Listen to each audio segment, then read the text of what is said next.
A very quick intermission before we get started.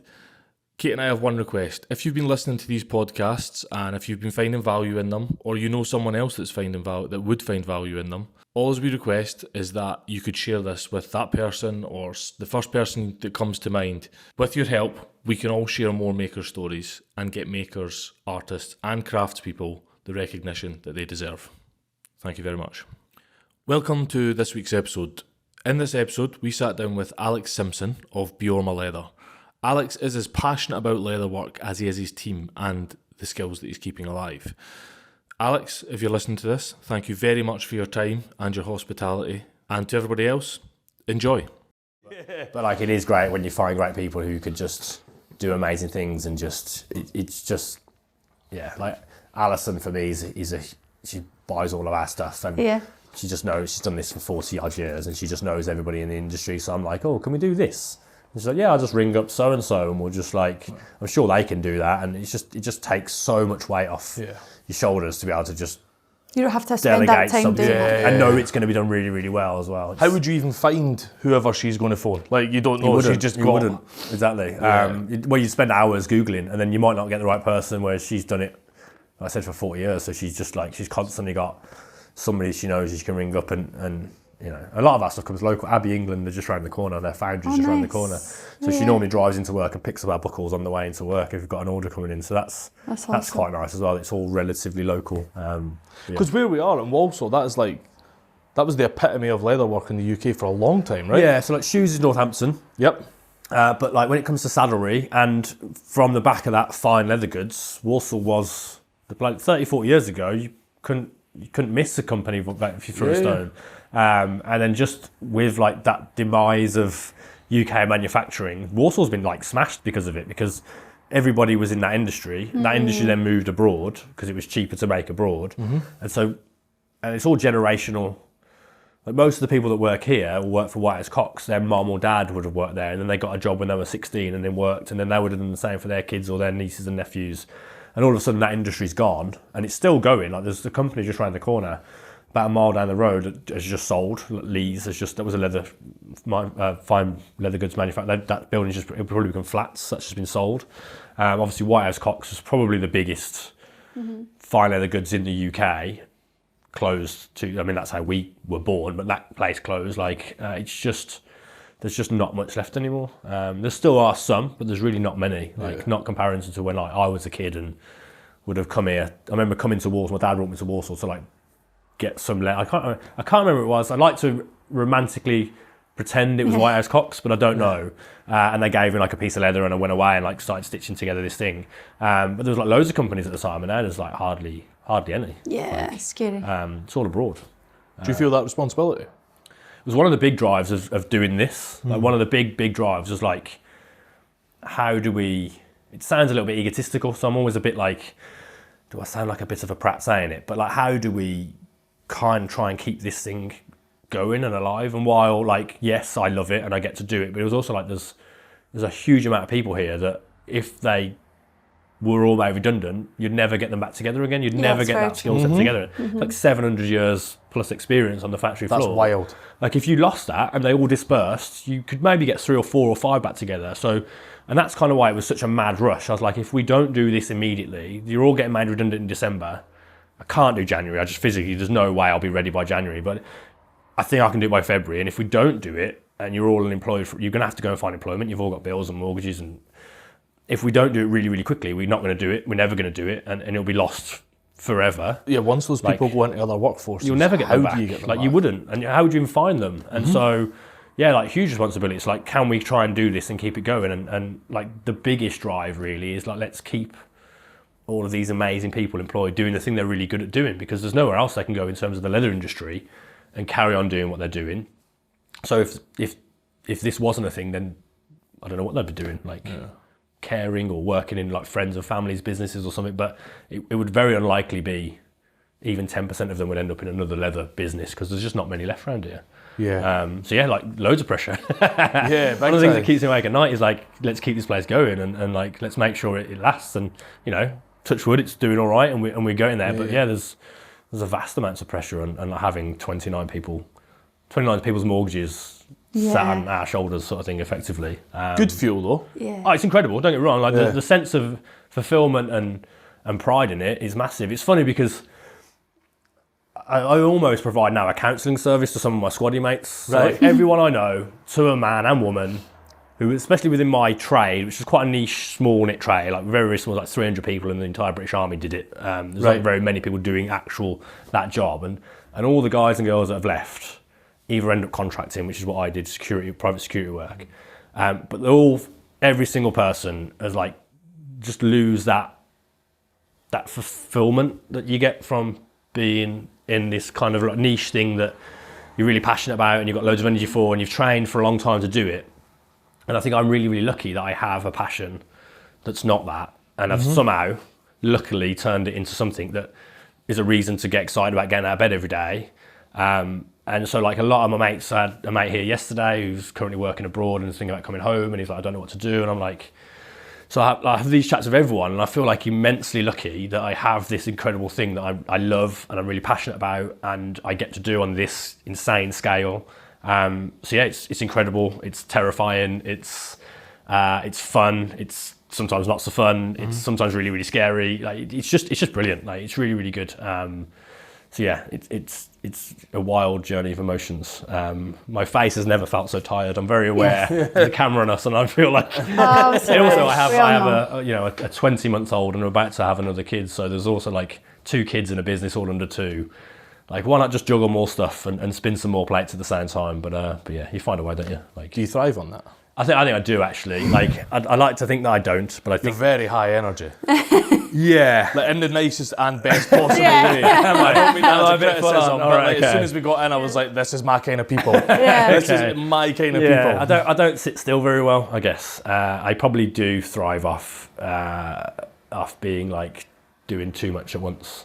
Alison and Bev laugh at me a lot because I'll sort of come in and I'm like, and probably for that reason, I'm probably a bit too bouncy and I'm a bit like, let's do this and this and this I don't and think this. you're too bouncy. I don't think you're too bouncy. I think it's exactly what you need. Right, okay. Especially for the undertaking you've taken on. Yeah, probably. But no, I think I thrive off like finding things that are broken and fixing them, and yeah, like having loads of challenges and trying to resolve them, and when it all gets a bit quieter, but like, oh, I don't know what to do myself. I'm not doing enough. A bit panicky, That's like you. That's not doing enough. What should I be doing? What have I yeah. missed?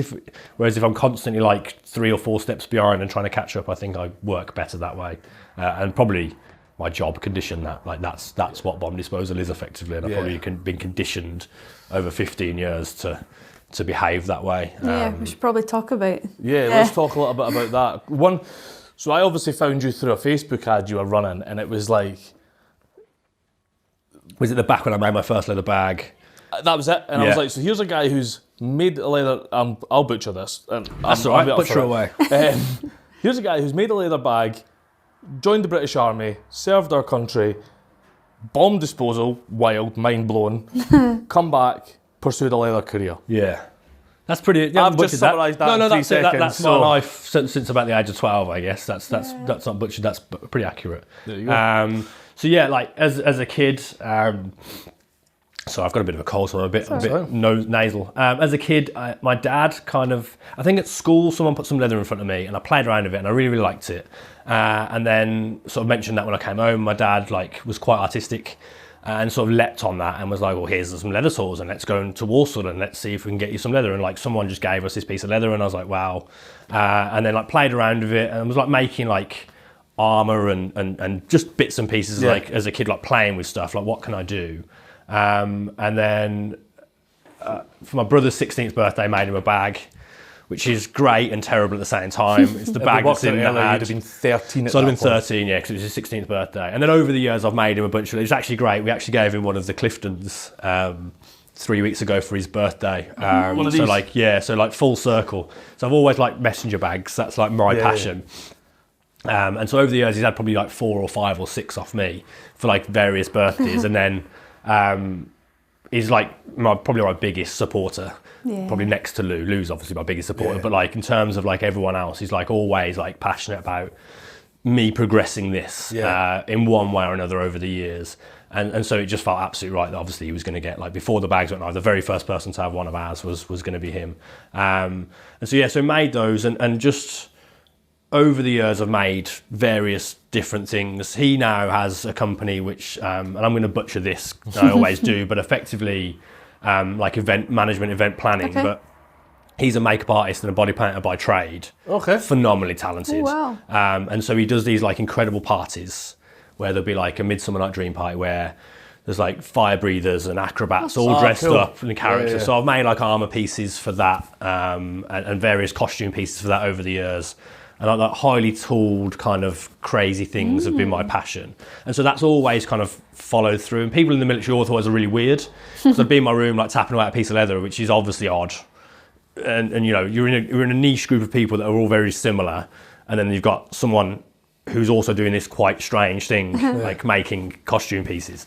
But I just loved it. And then... So you kept that up throughout being in the military, you were still doing bits and bobs? Always. Nice. Maybe not full on all the time, but like always was like doing something. And then even when I'd be abroad, I remember specifically in Afghan, in a tent like with a notepad, just like sketching, because I'd be desperate to come and make stuff. So I'd be sketching stuff away and then come back and then make stuff. And I think the dream for me was always like eventually retire and do it as kind of like the semi-retirement plan. So like if I was thinking about this morning driving in, but like if I could probably write down what my plan would have been, it would have been to do my 22, 24 years in the army, retire, pension from the army, and then do leather work of some sort as like an add-on to that. That was the dream. I never dreamed it would be this. Like, didn't even know this really existed in terms of an opportunity. So yeah, that was always the plan. And then left the army, got a real job. Hated having a real job. Yeah. Funnily enough, it was like an office job, and I now do a lot of office work, but it's not the same. No, It's very not the same. I did that for about 18 months and just didn't like it, and then made the decision to go back to bomb disposal, but as a security contract. So a lot of my mates was doing it. It's a lot of fun, pays quite well, and you spend your life just doing the good bit of the army. So you're just doing the hands-on bit. There's no like nonsense from the army. Like you can have a beard and you can not cut your hair and you can do whatever you want, but you get to go and play around with bombs all day. So so I did that for 3 years. I did 18 months in Africa, which was it was magical. The only way I can describe it was magical. Like it was in Mali, so a pretty rough part of Africa.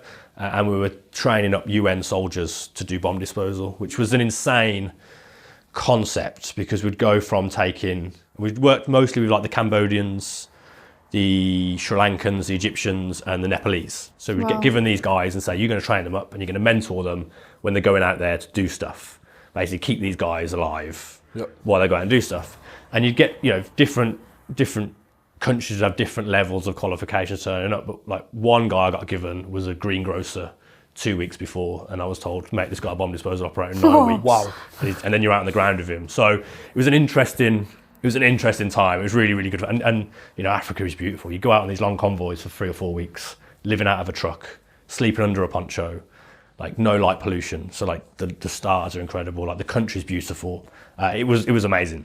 Wow. And then that kind of ended, went to Iraq for 18 months, and Iraq was hands-on. So we were just like, there's just bombs everywhere. There's IEDs everywhere in Iraq from all the wars. So we were just mine clearing or IED clearing.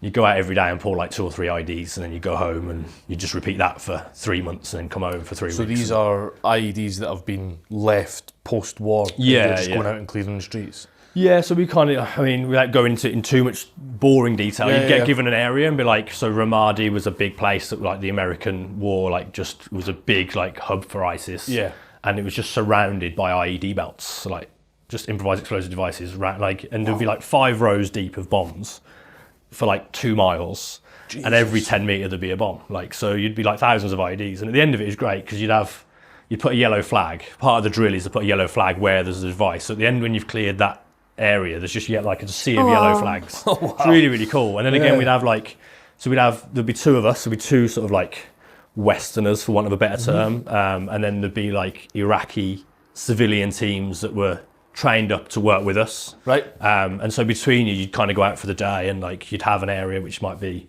the size of Walsall, and you'd effectively clear it, and then you'd go home and eat, shower, repeat the next day, and you sort of do that 3 or 4 days a week for 3 months, and then come home for 3 weeks and go back. And I loved it. It was great.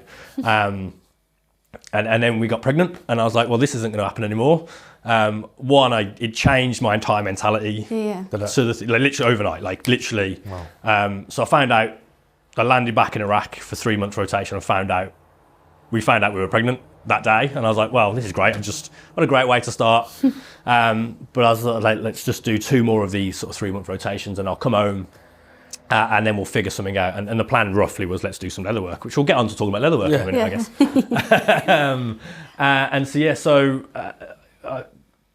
It just instantly overnight changed. So one, I didn't want to be away and like not be around to support Lou, but also not be around for our now son Jake. But also, like, I remember literally lying on my belt buckle, fingertipping into the device, and instantly was like, this feels weird. Like, there's now serious consequences. Whereas before there was consequences, but I'll probably never know about them. Like, jokingly, I'd just be pink mist floating down the road. Yeah, quite. Maybe that's a bit too dark, but that was my mentality towards it. Like, it's you and you, right? There'll be some sad people, but ultimately, like, no one is going to be, people will be impacted. I don't want to, but there's no responsibilities for me at the minute. And now I'm also like, no, this has massive consequences. There's massive response. And I just, which is also dangerous because it changes your mindset. You start second guessing stuff that I've been doing for 15 years and would be just like second nature. And so I was like, it's also wild that you just brushed past the statement, I was fingertipping into the bomb. Yeah. Like, that's mental. That's mental. I guess that's just normal conversation. So you'd be like you'd find something, whether it was with a metal detector or you could see something and you'd sort of search into it, and effectively you'd just be lying down, facing it, and just gently moving forwards, like uncovering stuff until you find something you wanted to attack, and then take out the device. So, but like instantly changed. Like, I was like, I'm now worried that I'm going to get this wrong. And as soon as you start worrying that you're going to get something like that wrong, you're probably going to get something like that wrong. So, right, okay. Because you kind of get into a flow state. I've never been in more of a flow state than when you're on a belt buckle dealing with a device. You're not really thinking about the mortgage or what you're going to eat for dinner or what you can do in the gym. There's much room to. You just think about what you're doing, really. So it's a really nice. It probably sounds weird for me to say that, but it's a really nice flow state. You're just in the present. You're not thinking about anything else. So and everyone that I know that does it successfully is the same. They quite enjoy the peacefulness of just being in the moment and just dealing with the thing that's in front of them, and like I said, not worrying about bills or anything else. But yeah, that all changed because now I'm worrying about, well, what happens if this goes wrong? Like, my unborn child I'm not going to be around for them. And so not only did I want to be around, I was also like, I don't think this is a good idea for me to continue doing this. So I was like, I'll come back. Jake was due in end of July, and I was like, I'll come home in May, and I'll figure it out. I'll take a year off effectively. And I was like, I'll see if I can turn what I've been doing since I was 13 into some sort of business. Excuse me. And so I built a little workshop in the garden, which is quite a funny story because I was trying to order all the materials from Iraq. So they landed 2 days after I landed. So you were all in at this point. You're like, I'm going to. Oh, I was like 100% like, and I was actually designing patterns, and I designed all my patterns, and I made like paper copies of all my patterns. So I had like a bunch of stuff that I knew I was going to make. There's a documentary here somewhere, isn't there? Lou says this, making. But I was literally and I couldn't get signal on my phone, so I sat on this hill in this American airbase in shorts and a flip flop, trying to call this like double glazing company to order my bifolding door. I was on a fancy workshop, and then it kept cutting out. I was like, I'm really sorry, I'm in Iraq, and the guy's like, you what? Like what? I was like, I'm trying to order these things, but I don't quite know what I want. So I ordered all the stuff, and literally that arrived. I arrived back on let's say Monday, and then by Thursday all of the stuff arrived for the workshop, and I also had this looming deadline of like, I don't want to be building this when the baby arrives. So this needs to be done. So I've now got a very short window to get this built and done. So just as I probably do with everything, just went at it like full blast, built a little workshop, and then just started making stuff, and it was great. And it was doing all right. I was like, maybe we'll get to a point that this, and when Lou goes back to work, is enough to support me, and we don't have to go. I don't have to go back to contracting, but that's always an option. Like after a year, and then so that would have been. I got back in May, probably mid-June. I was kind of into the flow of making stuff, and then Whitehouse Cox. I heard that Whitehouse Cox was closing. So I live South Birmingham. We're now north of Birmingham for people who don't know where Walsall is. And I sort of rang up and said, can I come and chat to you? Like, basically I was looking for a bargain. I was like, you're a giant company. You must have loads of leather that you're trying to sell off. You've got some machines. Maybe I can buy so much. never used a sewing machine. I've stitched everything by hand. Maybe I can speed up while I'm doing a little bit by using a sewing machine. So rang up Stephen Cox, who was the director and the owner, and drove over to see him. And I walked in the door and I was like, this is like walking into Willy Wonka's chocolate factory. Like this is bigger. This is bigger than a dream, because I didn't really know it existed. And he gave me a tour, much like I kind of gave to you guys. That place was huge. I had 70 staff, I think, at the time. And I was just like, this is incredible. Like, this is absolutely magical. I was like, I kind of want this. And he was closing the company down. And so I kind of came away and drove home. It's about 40 minutes home, and I sort of realised on the way back I want to do something with this. Spoke to Lou, and she was like, "Yeah, you should do something with this. This is a cool opportunity." And I wanted to do my own thing. I didn't want to buy a business. I also couldn't really afford to buy a business. And so rang him up again the next day and said, like, "Can we have a chat about how I think maybe we create a successor for this?" And he was like, yeah, I think he was sort of like, absolutely, because it's going to solve a lot of my problems. He was really upset and devastated that all of his staff were getting made redundant, but he was sort of having to do stuff for his own family. Yeah, of course. And so when somebody rocked up and said, actually, maybe I can take on a third or a half of your staff, he was sort of absolutely over the moon. Yeah. And so drove back, had another chat with him, and then had a chat with Jackie, was his factory supervisor and is now mine, and sort of said, how do we do this? I can't take on 70 people, that's enormous. I'll take on as many as we can, but like 70 is too big. And so we quickly sort of sat down and figured out a plan, and then It's wild. that was 16th of September. I've sort of written down in a notebook now to know that was the first conversation. And then by sort of mid-October, I'd offered 27 people a job. We didn't even have a building. Couldn't find a building. I was panicking. So I was like, I need to find a place to put these people. I've offered you a job. 1st of February, I'll pay you. It's not a work from home position. It's not going to work. So, and then luckily this place had sold and then fallen through and then came on the market, and I sort of jumped on it, and it was a mess. It was an old metal cutting factory. Okay. Like CNC thing, so it was disgusting. Yeah. Like the Not where you want toilets, to put leather. were like, I've been to some bad places in my life. The toilets were the most hideous things I've ever seen. Like, it was a health hazard. So I was like, we need to somehow turn this building into a nice place, because that was the other thing. Like, I want a nice place. I want somewhere where people want to be and enjoy being, and it's pleasant and it's nice and it's and so luckily we kind of managed to secure it. And then I was then like, how do we turn this into a factory in just over a month? And I was really lucky. I think I've been lucky all the way through, really. But I'm really lucky that I got given the details of this sort of an agency who bring in contractors, and they just took it all off my hands and were just brilliant. And the lads that came in, the electricians that came in, worked for 4 weeks solid and had one Saturday off. Because I was like, look, I've got a deadline on the 1st of Feb, guys. Like, can you just get me there? And they were like, yeah, every Saturday and Sunday bar one, they worked for 4 weeks. And on the 1st of Feb, everyone rocked up to work. And we were still tinkering with lights, and there was a few bits going on still, but all in all, we were like, we had heating, we had electricity, we had running water, we had new toilets and a kitchen, and it was there. And yeah, that was, last February, so just over a year ago, and it's just been this awesome ride since. How did that feel on the 1st of February, standing into your own building, having literally made paper leather goods in a tent in Afghan, and you're now standing there in front of 27 staff when you started? Yeah, we brought 27 over and hired 2 more since. I still pinch myself. I don't think it's really settled in. I think Really? Still pretty fresh. It's still pretty fresh. Yeah, I don't think it's fully settled in, and that's weird. And I think it's because also I'm moving at like a million miles an hour a day to still try and get things. There's so much to do all the time for a new brand and a new company, but I mean, it felt amazing. It felt incredible. Like, it was like we've achieved this thing.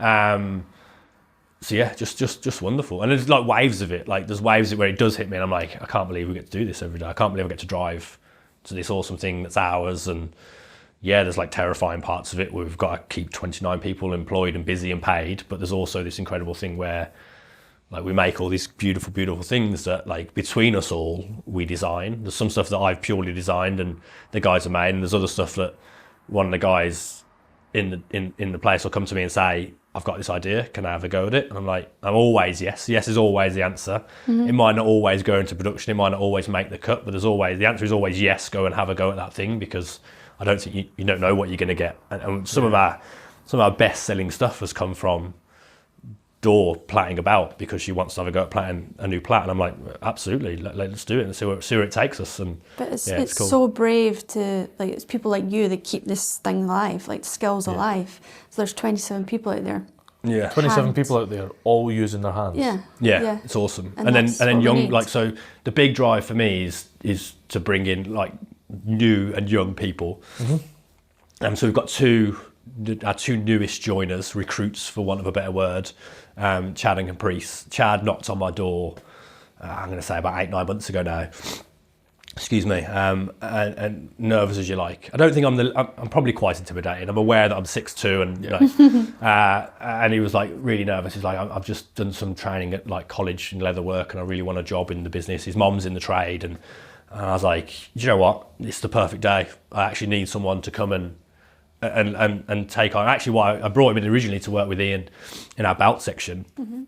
To kind of understudy Ian, and that didn't work out. And I think we all saw quite quickly that this wasn't, not for any particular reason, it just wasn't Chad's thing. And Jackie came to me and she's like, I don't think it's really working out in that area. So when I spoke to him, I was like, what do you want to do, mate? Like, this obviously isn't what you want to do. And he's like, I really want to learn to plait and do leather preparing. And I was like, cool, come with me.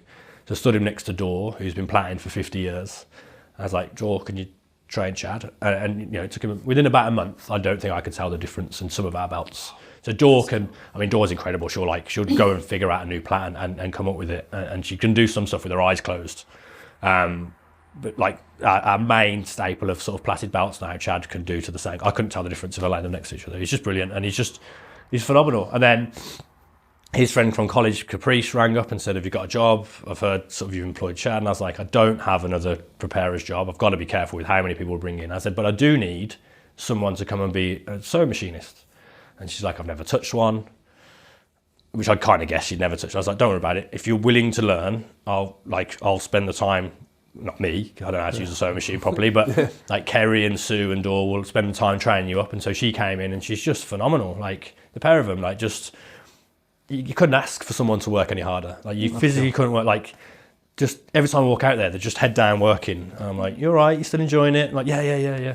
And so she's gone from having never touched a sewing machine to now, she's like into full production for our belts. So she does all of our, works with Kerry and does full production on belts. And she's now doing some training on some small leather stuff, which you probably would have seen when we walked around. So we start on like discs and small things and stars that she'll go around. So she's training on all those pieces. So her and Chad, so Chad prepares them and she sews them. So between them, they're sort of training up and hopefully will stay with us for, the next 30, 40 years if they want to stay in the trade. And that's the goal really, I think, is to bring in sort of a generation that can continue this so that in 20, 30 years' time, they can be training somebody up. And that would be my dream, if I'm writing down what I want from Beorma, is that it's still here in 20, 30 years' time and there's still new people coming in from Walsall, local, people's family, people's kids that want a job and they come and have a job and learn a trade, and you've got a trade then for life that, you can't really learn anywhere else because there isn't anywhere else you can go to learn this stuff. Like there's no way you can go and become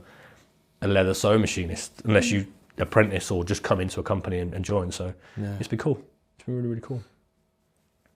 So you've gone from, I want to be an independent. There's a really nice story here because, and one of the reasons I wanted to speak to you is a lot of who we speak to are the small, independent, I'm doing my little thing, but there's a really nice story here about how that's obviously what you wanted to do. Yeah. But the opportunity is in actually keeping many more independent makers alive by working for you. Yeah, it's I don't know if I'd recommend doing it this way. Like I think this is like, it's a little, when I think about it, it's a little bit insane to go from me to 29 or 27 and now 29 people.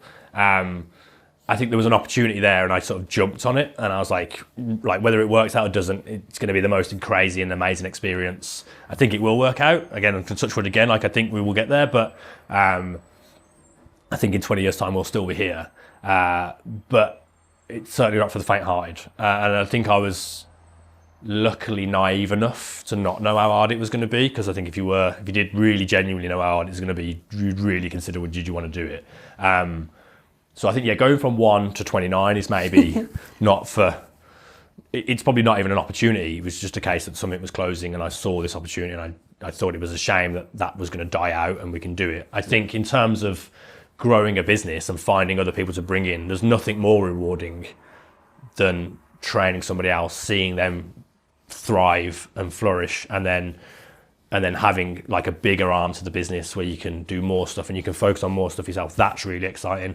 So like 1 or 2 people, absolutely. And I think if this hadn't happened, that's where I would have wanted to go, is like, let's find a bigger space than just a workshop in my garden, and then bring in a couple of people to help, and then train up those people, and then they can train up some people, and you can kind of grow organically that way. I think it's incredibly rewarding. And then like I said, seeing like Chad and Caprice go from like training, and I've got a picture somewhere of like his first ever platted belt and or his first 10 belts, and you can literally see them just getting better and better and better. Really? And it's just amazing. Like it's just a really cool journey to see someone who wants to do it, is really, really excited and keen about it, and then has done really, really well and has developed this incredible skill that he'll have forever. Like whether he does it here or somewhere else, we'll always have that talent and that skill.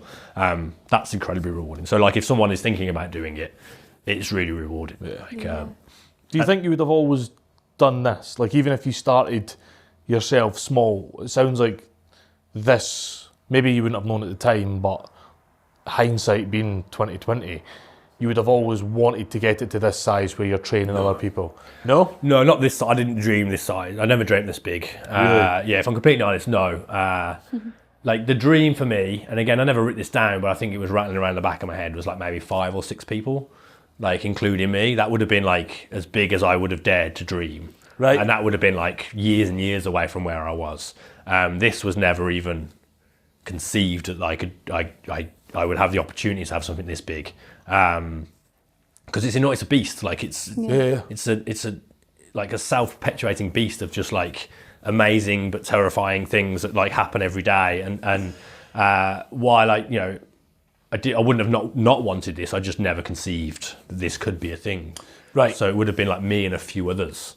I think there's an element of what I did in the army, take the bomb disposal out of it. Like I left the army as a warrant officer, so as a sergeant major. So I was used to like running teams and looking after people and like So you get this transferable managing. skills almost. 100%. Right? And again, going back to that conversation I mentioned, that part I mentioned about like being therapy for some of my ex-squaddy mates, I'm like, there's loads of skills there that transfer. You don't have to mention bomb disposal. That's exciting, but that's not what your skill lies. Your skill lies in like managing people and looking after teams and growing teams and getting the best out of people. And so that's always been something that, like, when I got that real job in Civvy Street, I thought that would be the thing that I did. Right. And I didn't enjoy it in that corporate environment, but here I love it, because here I get to do it on the way I want to do it. Yeah. I get to have an open door policy, like a genuine open door policy. I get to wander around and have the chats with the team and like hear their ideas and then let's put that into practice and let's see what that works. And so I enjoy that bit, and I think there's an element there that I was prepared for it because I'd managed teams this size before. There's a really nice story in that, and just the fact that you always hear the negative side of people coming out of the army. My little brother's joined the army, and one of the constant concerns is, what does he do after? He's an infanteer, and all you ever hear and all you ever read anywhere is, what do people do after the army? But actually what you've just touched on there is loads of skills. Yeah. Like, this is what you do after the army. The scariest thing ever in the army was leave the army, right? Really? Like, the scariest everything I did, there's like 7 clicks on a computer screen you have to do to sign off and leave the army. There's loads of stuff that comes after that, but to like initiate the 7 buttons you have to click effectively. And the scariest thing I ever did was click that 7th button, because you're like, what do I do? I'm on the edge of a precipice, and I think I can go and do stuff. I think I have value, but I'm now on the edge of the precipice of like, and I've got 12 months to serve. So there's 12 months notice in the military. Sometimes you can release early, but there's 12 months. So then you're like, well, I don't have a job. I can't apply for a job because who's employing people for 12 months away? Yeah. So I've now got to serve for probably 9 months before I can really even think about it. And also there's like stigma around leaving, because everyone's like, well, you're leaving the army. And then if you decide then to not leave, there's stigma around that, like, oh, were you scared? Could you not hack it? That sort of thing. So it's terrifying leaving the military. Yeah. And everybody think they're helping by saying, well, what are you going to do? But all you're really doing is reinforcing that terror. That person, because they're thinking about that. Like, if you don't think that a soldier, I don't know. I don't know. Like, and so it is terrifying. And that's what I was sort of saying. All of my mates that have left or are thinking about leaving are all like, I don't know what to do. And also you leave this like family. Yeah. where you eat breakfast together, you drink together, you're in the mess together, you work together, you play sport together, you do PT together. So it is, brotherhood's not the right word because there's loads of women in the army, but that's the idea of what a brotherhood is. Yeah. And so you leave that, and all of a sudden you go to an environment where no work environment has that, because you're in an office and no one really cares about each other. You might have mates, but no one's watching you back like they are in the military. And so not only are you leaving employment, you're also leaving this environment where you're secure. A lot of things are done for you, like your pay's taken care of, like your housing is normally taken care of, your food is taken, and so you're stepping away from a huge amount, and it is really, really scary. But there are loads of stuff, if you know how to translate that, there are loads of stuff you can do, because what you're normally really good at is teaching and instructing, because every soldier of an NCO, so a non-commissioned officer above, is taught to talk and to teach people and to build teams. And you're pretty good at inspiring people to go and do a job, because it's not normal to do stuff that soldiers do. So you're good at motivating and inspiring people to go and do things that they don't necessarily want to do. You're really good at managing teams, or you probably would be if you've made it through a certain amount of ranks, like sergeant or above. You're really good at managing teams. So there's loads of really, really good stuff that is transferable. The hard thing, I guess, is translating that to an employer. Yeah. And also having, because we as Brits tend to not like to big ourselves up. We tend to not like to sound great at this. We were awful at it. Like, the Americans are brilliant at it, aren't they? Like, really good at saying how great they are about stuff. We shy away from that and actually cringe at it. But if you leave in the military, you kind of need to be able to say, no, I'm really, really good at this, and not cringe away from it, because you do genuinely have great stuff to offer. My sort of mentor when I was leaving the army, I was lucky enough to have someone sort of take me under their wing and teach me this stuff that I was also struggling with. Like, I didn't just inherently know this. I've been taught this by someone else over the years. And he said to me, why he's found is squaddies are just really, really great ball carriers. So if you imagine it at a rugby field, you might not be scoring a try, you might not be kicking off or calling the plays, but you're really good at moving the ball 90% of the field. You're really, really good at that, because you tend to lean into problems rather than lean out of problems. And I found quite quickly, not everyone, there are some amazing people within those office corporate environments, but a lot of people just lean away from problems and don't. Whereas I find that most soldiers are really good at just there's a problem there, or how can I fix it? How can I help? And that's what, and if you can, that's what you need to effectively get across to employers, is that's what you're really good at. You're really good at taking on problems and teamwork and trying to fix things. And I think that's kind of where I leaned into when I was in that project management job. And that's kind of what I put into place here. If someone's got a problem, bring it to me and we'll resolve it. Right. That's also the part of owning a business, isn't it? It's just solving problems. That's most of my day, is just solving problems. And so I think for people who are leaving the army, think strong, or any part of the military, think strongly about that, because that's what you have to offer. It doesn't matter that you're trained to kill people if you're an infantry. Your actual skill set is all the other stuff that you do in the army that you don't even know that you do. You don't even have a clue that that's what you're being trained. Presenting, speaking to people, speaking in front of multiple people, all that stuff you do all the time, and it becomes second nature.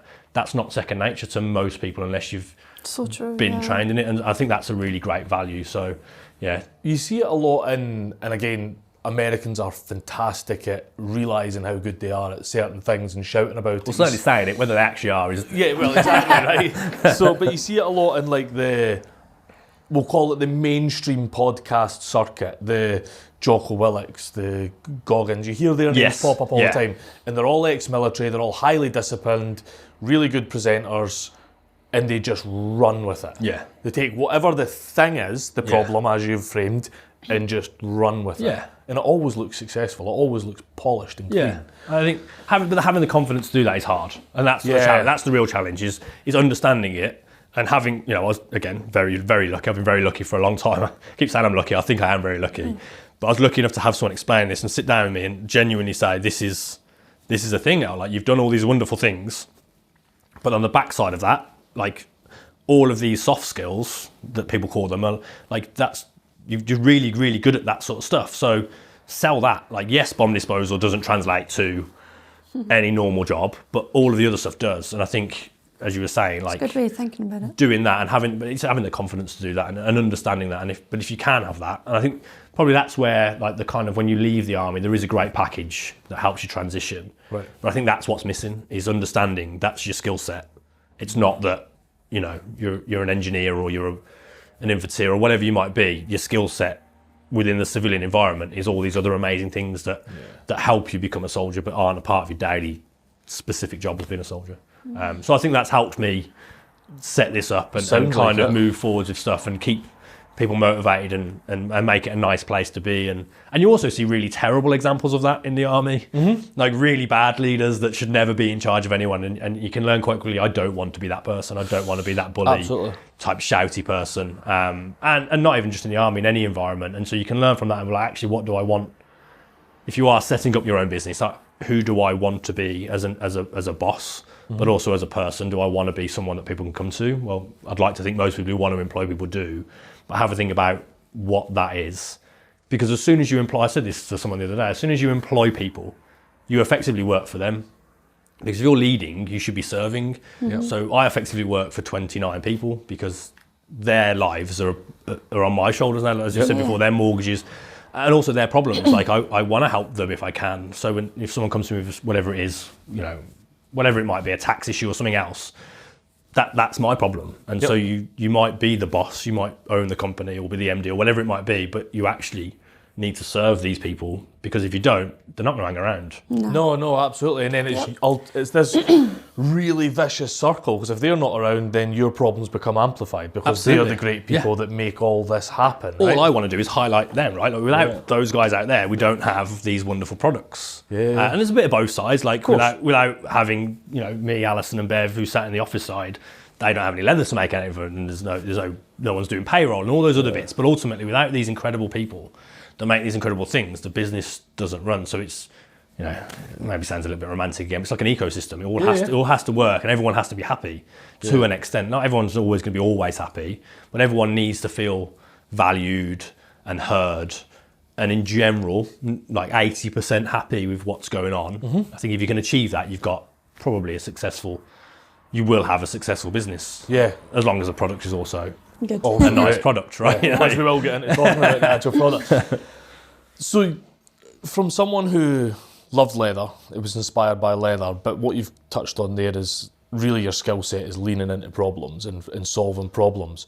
Was it the problem of the UK, certainly in England, certainly in Walsall, but the UK could argue European leather trade going down and down and down and disappearing that you lent into, or was it I want to be a leather business? I think it's both. I probably wouldn't have done it if I had no interest in leather. Because why would you? I was naive, but I wasn't that naive. I knew it was going to be a hard graft. I think for me, I'm more of I like to solve things that are in front of me. Initially it was we need to find a building. That's a fun problem to solve. Let's do that. And then we got the building. It was a mess.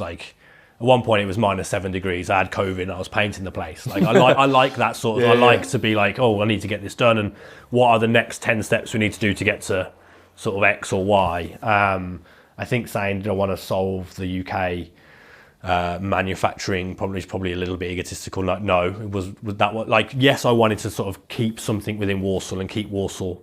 And again, I don't want to say on the map because there are other people doing this, but keep Walsall known as a town that makes leather products. You're still playing your part in that. There's 100% people doing it, but there's multiple parts to that. And so that was a huge drive. Yes, this is a part of my history as a kid growing up in the area.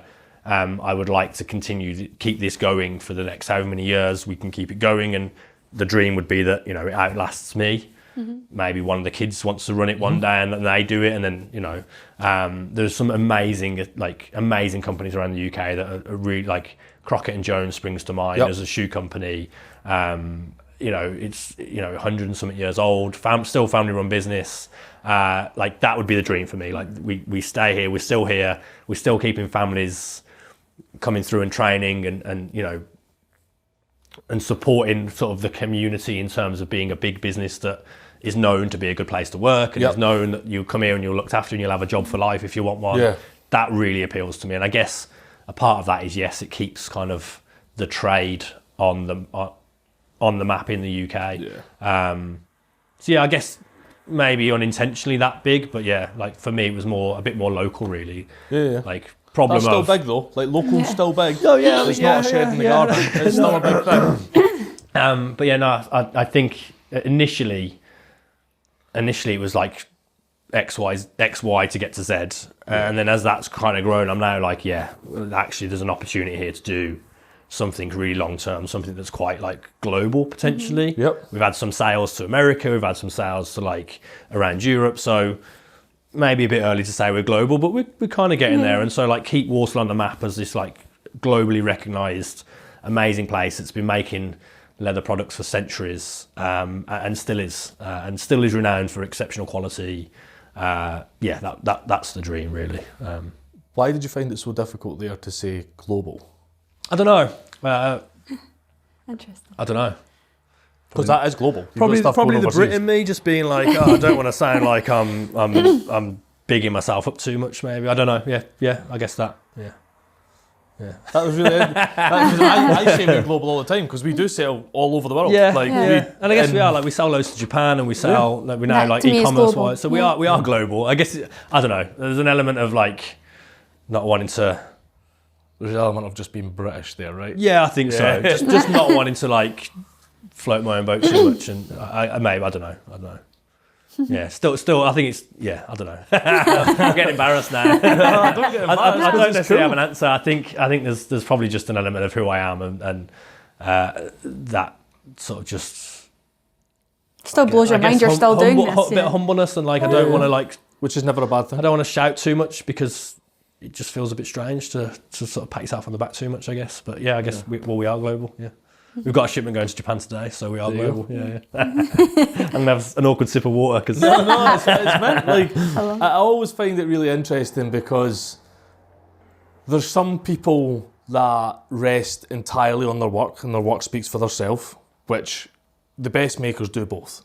They rely entirely on their work because their work's amazing and all the stuff that you've shown us so far is out of this world amazing. And then but you're still doing but we're not that global, we're not huge. And it's like, you're this big old dude, like you're this big dude. And then you're like, but we're not that global. Yeah. I don't know. I guess for me we're not there yet. For me, Is that what it is? It's the standard in your head. It's like, this is when I'll say I'm global. I don't think I'll ever say I'm glable because do you ever actually achieve that status? I think it just Probably keeps not. moving, It just doesn't keeps moving. Yeah. I'm really proud of what we've done. Like I'm really proud of everything. Like, and not just like we as in like me and Lou, but like we as a group have done. Because you know, when I first got the keys to this place, I actually officially got the keys. I was a bit naughty, whether I should say this on camera, but I will. So I was struggling to get the keys. Like we'd offered to buy the building, and the guy selling it, like his company got into liquidation. He was moving out, and there was a weird thing in the clause that was holding things up. And I kept saying to the estate agent, I was like, if we don't get the keys to this soon, there's like 27 people's jobs on the line here. Like I need to be in there, turning this building into a leatherworking factory. Doesn't look anything like one at the minute. All of the electrics had to come out. There's barely any of the electrics that were initially in here. All had to be ripped out because it was all dangerous and about 50 years old. So it all needed redoing, all needed painting. All the bathrooms and kitchens need to be replaced. And I was like, if we don't get the keys soon, I'm going to really struggle to do this. And so then I sort of said to him, I said, like a friend's coming to visit. Can I just get the keys for the weekend and I'll give them back on Monday and I'll show them. And it was true, a friend was coming to visit and I did show them around the fact. I just never gave the keys back. And this was probably early to mid-November. And I just went, do you know what? If we don't do this, it doesn't happen. So I just went to work on the building. Building's not bought yet. You're ploughing money into a contracts have been signed and we've sort of agreed everything, but like didn't officially own the building. And I was like, if we don't do this, this doesn't happen. Like, right. You know, we're going to get to the point where February's going to come. I'm going to have 27 people that I'm going to pay because I've agreed to pay them. But that's going to be really painful if we're not at least doing something. Yeah. So I was like, you know what, I'm just going to keep the keys. So I did. And then I ripped all of the electrics out of the building. There's a big pile of electrics in the middle of the factory floor. Was painted it. And then there used to be an alarm like on the door. If the door opened, it buzzed. And I heard the buzz go and I was like, that door was locked. And the owner walked in and saw this big, massive pile, like as high as me on the floor and was like, I see you've started. And I was like, yeah. I was like, I'm kind of committed. And he was like, that's all right. But I was like, if this goes the other way, I'm in a world of pain here. Yeah. So we sort of started a bit early, but we didn't officially get the keys till, I think it was like the 17th or 18th of December. And then nothing happens over Christmas. No. So it was just like go, go, go. And then the 3rd of Jan, I think, the contractors rocked up and I was in here doing bits and pieces. And then Jackie and a few of the girls came to visit and just see the place and then just stayed. And they just stayed. And this room we're in now, there's no heating. So everyone was like gloves and coats and hats on because there was no central heat, there was nothing. The boiler had been ripped out because it was like archaic. Yeah, right. And so we were just sat on a little table, like half the size of this dining table. And Joe and Max were like patterning stuff. And Kerry was taking stuff home to sew it on a sew. Really? We were making brews in my office, like, and they just stayed. And I was like, well, I'll pay you then. Like, cool, let's go. Yeah. And so they just helped me on that first day, like, and then like kind of word spread, and a few more people came, and then so before the official opening, some of the team just rocks up and just outs. And then Alison and Jackie I was already said like, you start in January because I kind of need your advice. I don't know how to set up a bulk production. Yeah. I've never done it. I've always been a one-man band, so I need your advice on where machines should go and how the work should flow through the factory. So Jackie was always due to come in then, and then like I said, yeah, Alison, I was like, we're going to need to buy stuff, so like you can just work from home or come in here and you know we'll figure stuff out together. But yeah, it was incredible. Like 5 or 6 people just kind of rocked up, and then like, a couple of like Adam, who's my warehouse manager, and Ian, who's our belt cutter, like just rocked up and was helping move stuff around. Hired a van and we were driving backwards and forwards to like, because the old factory's about 2 miles in that direction. Driving backwards and forwards, getting machinery, like the big cage you saw, it's got all that, like that came from there. So we were building that, and like it was just these mental months. That was really, really cool. Like, everyone just kind of just. I still haven't slept. I still don't sleep very well. So yeah, so like when I say we, I genuinely mean we. Like I'm really proud of what we have done. But I think you could always kind of dream. Now I've realised how big you can dream. Like you can dream a bit bigger. So like for me, I guess when global, probably why I shy away from that is like when our direct to customer, when our e-commerce platform is selling bigger global. So as a brand, and it's not white label and it's not wholesale stuff, when it's like direct to customer and we're doing stuff all over, that's when I'll probably sit back and say, no, we're global. Whereas at the moment we are global. As I said, we've sold some pieces to various places, but I think most of it is still currently UK. And we're still quite small and quite new, you know. We're not huge on social media, we're growing nice and organically, but we're not enormous. And I guess for me, like global is like these big companies that have got like hundreds of thousands of followers on social media and have got like shops all over the place and they ship worldwide all the time. I guess that's why I'm a bit like, we're not quite good. Because for me, I think that's when it will come. And then the goalpost moves, doesn't it? Because you're like, well, now we could have a shop in New York, or we could do, so there's always another thing that will come. But I think that's probably why I shy away from it a little bit, because I don't think, and I don't imagine that we would be, you know, we've been open, where are we now, April, 14 months. Of course we're not a global brand yet, but we will be there. It's just, I think that's why I'm kind of a bit like, well, we're not quite global yet. But that will be when I sit back and say, we've kind of done it. Like we're sending like 30, 40, 50 pieces a month all over the world. That for me will be like a global, like we're there, we've achieved it. But it's cool there's a lot of, I've been terrible for this previously, certainly before 18 months ago when I came on with Kate full time, you wanting everything now. Like we live in such an instant society, and I've definitely suffered from it, but to hear you talk about like, this is a long game. Don't get me wrong, like I'm immensely impatient. Like immensely, I like if someone said I can wave a magic wand, you can have it tomorrow, I'd think long and hard about it, because I think anything that's easily achieved doesn't have any value. But like I want it now. Like don't like, it's a long game because I know it's going to be a long game. I'm aware that it's going to take a long time, and like I have chats with Lou like every night I go home and we talk about the day over the dinner table. It's really, really nice. She's kind of like my counsellor. I apologise for it every day. Like she shouldn't be my counsellor. She's my partner, but like she hears all the good and all the bad, and she's sort of, and every day I'm like, I want this, and she's like, it's going to come. Like, and I guess I need to. Me saying it a minute ago, saying we've only been open 14 months, then I realised, we've only been open 14 months. And look how much we've done in that 14 months. Yeah, and it feels longer because like it's like 18 hours a day. Like, when I'm not here, I'm at home on email, or I'm thinking about it, or I'm researching something we could do for an advert or a social media or something. So, and then I wake up at 4 a.m. and I'm like, the business. So like it's all the time, and so it feels longer than I guess. Yeah. When it was September, so it's about 18 months, but it feels longer than that because it's so much of everything. But when I say it out loud, I'm like, we've only been open 14 months. Like, of course, I think we're doing pretty well for where we are for 18 months. When I actually sit down and take into context what we've done and what we have and what we're doing, like it's pretty cool. Do you do that often? Take stock of where you are? I think when I have cool chats like this. Otherwise, like, probably not. We have to force ourselves to do it. We definitely don't do it. It's not normal. It's not natural. I don't think. Oh, it's probably also quite good. Like, you don't want. I think as soon as you start patting yourself on the back too much, there's a risk of slowing down. I think you should always be a little bit uncomfortable. Yeah. Like, nobody grows personally like sat on the couch watching TV. Like, you grow from being uncomfortable. And this has been like the steepest of learning curves. And so there's been a lot of uncomfort, and I think I've learned vast amounts. So the experience, if it was all end tomorrow, I'd be very sad.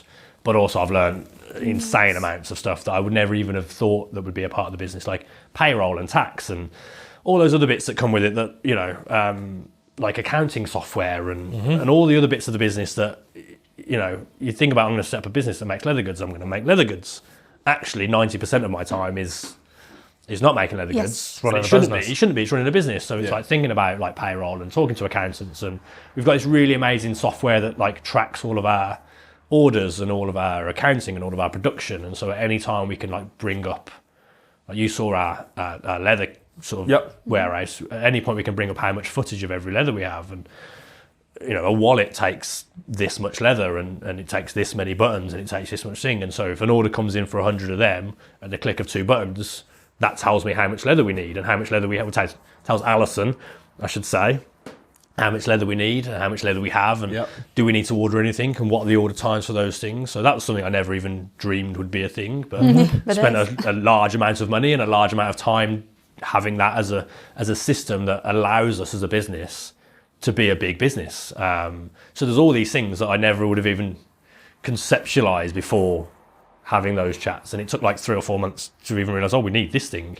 How do we do that? And then so there's just vast amounts of the business, and I think if you're too comfortable, as I keep saying, like you don't push yourself. And I think like when it's something this big and there's this much responsibility, like I need to be uncomfortable all the time because I need to be growing, and I need to be thinking, well, how can we bring in more business? How can we do more stuff to bring in more staff or keep the current staff busy and paid and everything else? So yeah. It's a lot, isn't it? It's a lot, yeah. But and back to what you said, it is genuinely great. Yeah. Like, it's brilliant. It's just a lot. And it's quite tiring. Because you don't, as you will know, you don't ever switch off for it. And it is everything. Like, it's everything. There's no plan B. Like, for me, there is no plan B. Like, it's this, so this will succeed because I don't have... You'll make it work regardless. I don't want to go anywhere else, but there's nowhere else. I'm sure there would be something, but of course. Like, this is everything, and like for me, I'll make this work or collapse trying. Yeah.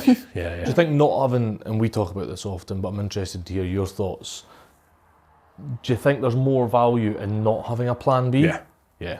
I mean, Arnie says it, doesn't he? Like, Arnold Schwarzenegger's like, don't have a plan B. Like, just go after what you want. Absolutely. I think as soon as you have a comfort blanket that you could fall underneath, when it gets hard. And don't get me wrong, there's been like, and they're fleeting moments, but there's been times where like I just miss pulling bombs out of the ground because it was, and this all sounds mental, and I know saying it out loud it sounds a bit daft, but it's so peaceful. Yeah, right. I knew what I was doing. One job. I had one job. I got up in the morning, I had breakfast. As long as I was at the trucks on time to go where I was going, and then I had my kit and I was ready to go, that was the only responsibility. So I don't actually want that life anymore. Yeah. And I'm glad that it's not an option, because if it was an option, when it gets really hard, and there's times that are really, really hard, when all the pressure's on you, there's 1,000 things you need to do, you're trying to prioritise, everyone wants a bit of your time. Yeah. Like, it is really hard. Yeah. And so having no plan B, you're like, well, there's no other way than just Get through it. put one foot forward, pick one task, do that one task. And normally when you've done that, actually, it just rolls. Like, just send that one email, because after you've sent one email, you've had a sip of coffee, and the next one will just roll in, and you'll just do something else. So yeah, I think having no plan B is valuable if you're trying to run your own business, because I think you need to be all in and a little bit scared of what goes wrong if it will fail. Because if you're not, and you're not worried about it going wrong, then But you learn a lot of value from getting it wrong as well. Absolutely. Look at what we've learnt in the 18 months since I came on board full time. Like most people that are listening will know, but for those that don't know, Kate set this up 5 years ago, worked 3.5 years herself, building a magazine, which is a full-time job for multiple people. Kate's doing it herself with a micro team of a copywriter and Designer. Just designer. to interrupt, sorry, like, do you take stock of that? Like, I don't know if anyone ever asked you that, but like, do you sit back and like, realise like this incredible thing that you've built? Sometimes when you're doing the magazine, like you literally finish that one and you're already starting the previous one, like the next one. So you never really realise that like this is a lot of work here until you go on to the next one. But have you got them all like laid out and you're like we've like you've brought that to life without you having done that, those things wouldn't exist. Do you ever have that moment? we dumped them all on the table the other day, and I think that was probably the first when we time. actually counted up all the makers that we had featured, which was like 382 now. Wow. So it's kind of like from 41 different countries. Yeah. So it's kind of like That's you do phenomenal. think, you know, if we weren't doing that, who else would be doing it? I mean, I know that was there's a probably lot the of people biggest doing take it, stock but moment. That's Yeah. incredible. Yeah. Sitting down and count, like Yeah. physically count. I'm pen and paper guy, counting them, tally charting them. So yeah, you're absolutely right. The answer to that is no, not enough. I think we don't do it. No. Not necessarily a bad thing because you're driving forward and you're trying to. I think once you do end up just sitting back and be like pat yourself on the back and like that's a danger moment. Like that's the thing to be scared of because at that point, like what have you not got your eye on? Like what are you not trying to drive forwards and grow and improve on something? And so it's valuable to do occasionally and be like, oh, it's really cool. Yeah, we've done something really cool. And these chats, whether it's with you guys or whether it's with like another business owner or whoever, or a mate that comes over to visit that I've not seen for like yesterday, day before yesterday, one of my best mates from the army I've not seen 2 years came to visit. It was the first time he's seen the place and like, yeah, there's like a real sense of pride. You get to show someone, but 9 times out of 10, I'm just head down working. And I think probably most people who run their own business, that's probably what they're doing. It's true. Yeah, I think that's important, really. Yeah, but I'm 100% with you. The go all in. Like since we obviously film strikes, all the rest of it, I lost my job December 22. So we had no option but to go all in. So is that when you went all in? That's when I went all in. Kate had been all in for years, and then the option was, do I either find other engineering jobs, or the option was, right, It's funny let's go. So I've had this chat with multiple people over the last 2 weeks. Is that catalyst of something happening that seems horrendous at the time? Oh yeah. Can actually be the best thing that ever happened. Because we've depended on his wage for the past 3 years whilst I've been working on We Are Makers. So that was the plan B, right? Yeah. And that's your plan B. That's your comfort blanket. And don't get me wrong, like I understand why. Like 18 months on, like I bet you're kind of glad that you got made redundant. Oh yeah, because you wouldn't have done that otherwise. Because you wouldn't have taken the leap. It's really hard just to say I'm just going to go and do this thing. And so like people say, "Are you stupid?" Like people have said, like, Multiple "What are you people. doing?" Yeah. It's hard to ignore those people, isn't Yes. it? Yeah. Those people just need to go and jump in the sea and leave you alone because they're not helpful. No. I think That's they my might view exactly. think they're being helpful. It's normally family as well. Yep. And they think they're being helpful, but they're actually being the opposite of helpful because all you really need is someone saying, you know what, go for it, champion it. Because what's the worst case that's happened? Like you have a really cool experience for 5 years. Exactly. Like if it all comes to an end, really sad if it happens, but you can look back and well, I did the thing that no one else was brave enough to go and do. And I've had this amazing experience and I've learnt loads that I'll take on to the next thing and I'll be better at the next. So I just think people who want to say that just need to shut up really and go and get in the bin because it's not helpful. Because also it's an insult to you to think that you're not thinking that. Because if anyone thinks that I'm not terrified, this isn't going to work, and I'm not constantly thinking that, then they're foolish because that's all I think about. Like that is the number one thought on your mind. It's always all there the at the back, isn't it? Like this is crazy. Like this might all go wrong, but again, it doesn't really matter if it goes wrong because if it does go wrong, worst case, we've kept everyone in the industry for another however many years. I've had an amazing experience. We've learnt loads. I've made loads of new friends. I've had some cool like chats and experiences along the way, and that's worth doing it for. Like, it really, try not to swear, it really winds me up when people are like, "You're going to do what?" Like that's like It's not a job. It's all going to go wrong. It's not a job. Well, actually, obviously it is because We work 24/7 and tell you it is a job, but we love it. And we love it, and like it gives you loads of. I'm sure, like if it's like me, it gives me loads of fulfillment. Oh yeah. It's like it's as fulfilling as all the stuff I did in the military. Like I feel as fulfilled and full of like passion about what I do. Probably comes across the energy you were talking about, like because it is amazing to do, and so I won't keep saying it, but those people need to go and just piss off and stop saying stuff that's not helpful to people because It's not helpful. I couldn't agree with you more. The amount of conversations we've had where people are like, oh, but is that a business? And for us and for yourself, it's like, these things exist because they are businesses. Like, just because it's me that's doing it doesn't mean it's not a business. Like, people don't carry wallets anymore because everything's on your phone. Well, they do carry wallets, actually. And that's not helpful because I've already committed to setting up this company and put everything I own into it. So why are you telling me that now? Like, how is that a helpful thing to tell me now? Yeah. Again, very fortunate that Lou is just this positive ball of incredible energy who just champions what I do and is nothing but supportive. So when I'm having those doubtful days and she's like, no, it's okay. Like, you're doing the right thing. Or, she's not always like, you're doing the right thing. It might be a case of you talk about doing this or this, but I've got that person in my corner. And that's really, she's the unsung hero of this place. That I have this person at home that is only championing what I do. And he's like, you're doing the right thing. It's going to happen. You don't need someone in your ear saying, are you sure this might not work out? How are you going to pay you more? Like, you just don't need it. No. You just surround yourself or cut those people out. That would be my biggest advice. If you're going to go on this journey, cut those people out. Just for a short period of time, if you can't do it forever, just cut them out and just have people around you that are going to champion what you do. Because if you've already committed to doing it and you've already made the decision, that's all you require. You don't need someone second guessing you because you're already doing it probably every 30 minutes of the day. When your head comes up for a breath from all the other things you do and you're like, oh shit, this is mental. It gets worse when you come up for a breath, right? Yeah, it's scary because the moment you get to take stock, it's like, oh God, now it's really worrying because again, there's 29 people here and like, how do I drum up enough business to keep all these people busy and how do I grow a brand and how do I advertise and all the other hats that you've got to wear and plates you've got to spin and jelly that you're juggling. Like you come up and you're like, oh God, this is actually quite scary because it's quite big. It's bigger than any one individual person. So this is the selfish part of the podcast. For anyone that listens to these and hasn't already realised, this is the selfish part of the podcast. So we do this primarily to get more makers found and to give makers a chance to talk directly, stroke indirectly to other makers. But personally for us, it's like we're sat in a room with people that get it. Yes. It's cool, isn't it? Great. Yeah, like this is finally we've found our people. This is a great day, and you get to have really great chats. And I think that's probably the other part of this that I never thought would be a thing was this sort of stuff.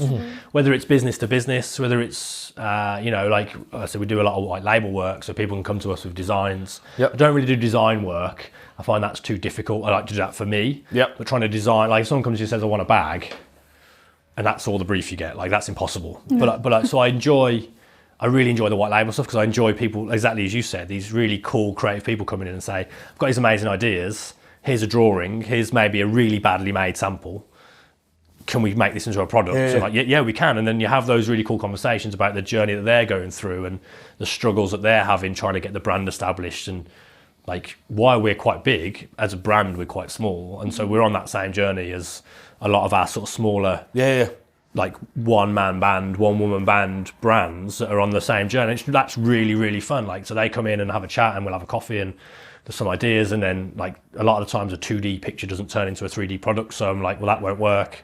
Sometimes I get it wrong and I'm like, yeah, we can do that. And then I'll take it out there and Jackie laughs at me and she's like, that ain't gonna work out. I'm like, well, you can work some magic on this then, Jackie. Feel free to use your artistic license on turning that into something cool. And then we get to give them a product and then tweak it from there and take it into there. And then seeing them then seeing an order come in from them for like however many pieces that they're then gonna go and sell and seeing that like the happiness that they've had of that journey of, we wanted to do this, didn't really know how to do it. So I just picked up the phone to you and you've turned that conversation into a product. That's really fun. And that's really, really cool. For sure. Exactly as you're saying, like you found your sort of people and you can all lift each other up. And my mate in the Navy, who actually is now, he's now a mate because he came on as a customer and it turns out he's ex-military as well. Cool. I'll murder the same, but he's like high tides rise all ships. That's her saying. We love Is that yours? Yeah. Sorry if I didn't know that. No, it's not ours, but it's something. I didn't know that you use it. No, we use it all the time. Darren said that to me, and I was like, "That's such a great saying."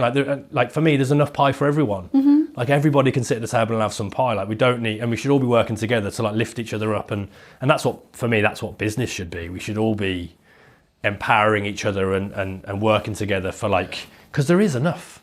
There's definitely enough. There's enough. Like there's so many brands out there. There's so many cool things going on, but there's enough that we can all have a bit of it and lift each other up, and we don't need to be screwing each other over to try and so having like people come in and not designing, but taking their designs and turning them into products is like a really fun part of what we do. And it's like similar to this, like cool chats, like over a brew, and then there'll be other times like as that relationship develops, I'm like, oh, by the way, we've done this, I've made this. You interested? Like Doreen came to me with this thing. I don't think it's really Beorma. I don't think it's one our brand, but like Jackie did it the other day. She made this really cool bag, like kind of a city festival bag. It's beautiful, but I was like, I don't necessarily think it sits in with our collection. But I was like, I think it sits with your collection. Like, feel free to ignore me. And then they get excited, like, oh, can we tweak that? And it's just really, really fun conversations. Nice. That again, setting this up when I first walked into White House Cox, I didn't realise that was a part of it, and like understanding that white label process of having this incredible group of people that can make products for other brands is a lot of fun. And it's a great part of the business as well. Like it's another part of the business that brings in revenue and keeps people busy, and at the same time being fun and collaborative, and you can bounce ideas off people and you can have chats like, oh, how did you speak to that content creator? How did you reach out to those people? Like, oh, you're selling stuff in, you know, whatever Liberties, or like how like and those conversations have happened in this room, and I'm like, that's really, really cool that on your own you might never ever even think of doing or having that idea, was having another person that's on the same journey like lift you up with stuff that you might do. It's really cool. It's a really, and I'm going to get you to talk about the sort of the main arms to your business, because one of the things that's really interesting about here, and it's clearly the ability, like Beorma is a young company and it's a young brand, but having the white label and having the wholesale stockists and manufacturing for other people is something that all the makers we talk to could be doing. And it clearly does a lot for your revenue. Yeah, huge, yeah. It's the majority of our revenue. Like, we're a young brand, so our direct-to-customer stuff is minute in comparison to everyone else at the moment.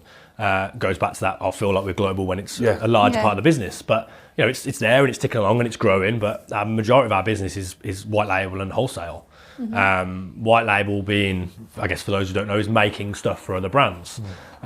It's massive, and there's loads of work out there. A lot of these big companies, a lot of these big fashion house companies, I'm not going to name any, but a lot of them don't make their own stuff. Yeah, of course. Like, a lot of them are just brands. A lot of them want to have stuff made in England to a certain quality, but also to say this is made by artisans in England who are paid well, who are looked after, and that is an incredible part of the business.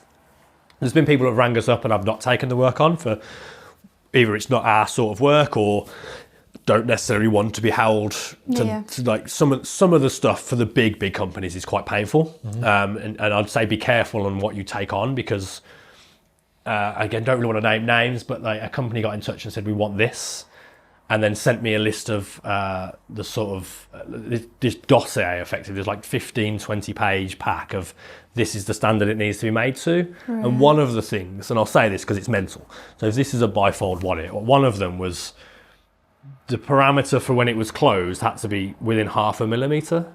And I was like, leather. And I was like, this is why you're having problems with your manufacturing process, because that is an absurd problem to have. It's a natural product. Yeah, we're not machining metal. And like for leather, if once you get into leather as a product, like different leathers have different tempers and firmness. So this is a beautiful leather from Baker's we talked about earlier down in Devon. It's got quite a firm temper to it. So we'll split this down to a much thinner weight than we might do for the stuff we order from Italy, which is much softer and more pliable. So you can't have this tolerance of 0.5 mil anywhere, and it's all handmade. So even a tolerance this way of like 1 mil is too small, because one girl, and I say girl because all of our preparers are women at the moment. One Chad, but he's still a platter. Sorry, I'm waffling now, but like Chad's a platter, not a preparer. So when I say the girls, they're all ladies. Like one will make it ever so slightly different to another one. So there is going to be different tolerances within a piece. I was like, this isn't for me. Like as soon as I saw it, and I spoke to Jackie and I spoke to Alison about it, and Jackie sort of begged me not to take the work on. So I was like, really sorry, it would have been an amazing bit of business, but like I just think it's going to cause us a headache. And the reason you're getting like 90% returns from your QC is that these tolerances are too small. And so if you are going to looking at the camera, if you are going to take on some white label stuff, just be wary of that, because a lot of these big brands will spend a lot of time and energy clawing back as much profit from you as possible. And I mean, I think it's fair that they want to get a product that's made to a certain standard, of course, right? But I'd just say be careful It's handmade, it's not a machine. Exactly.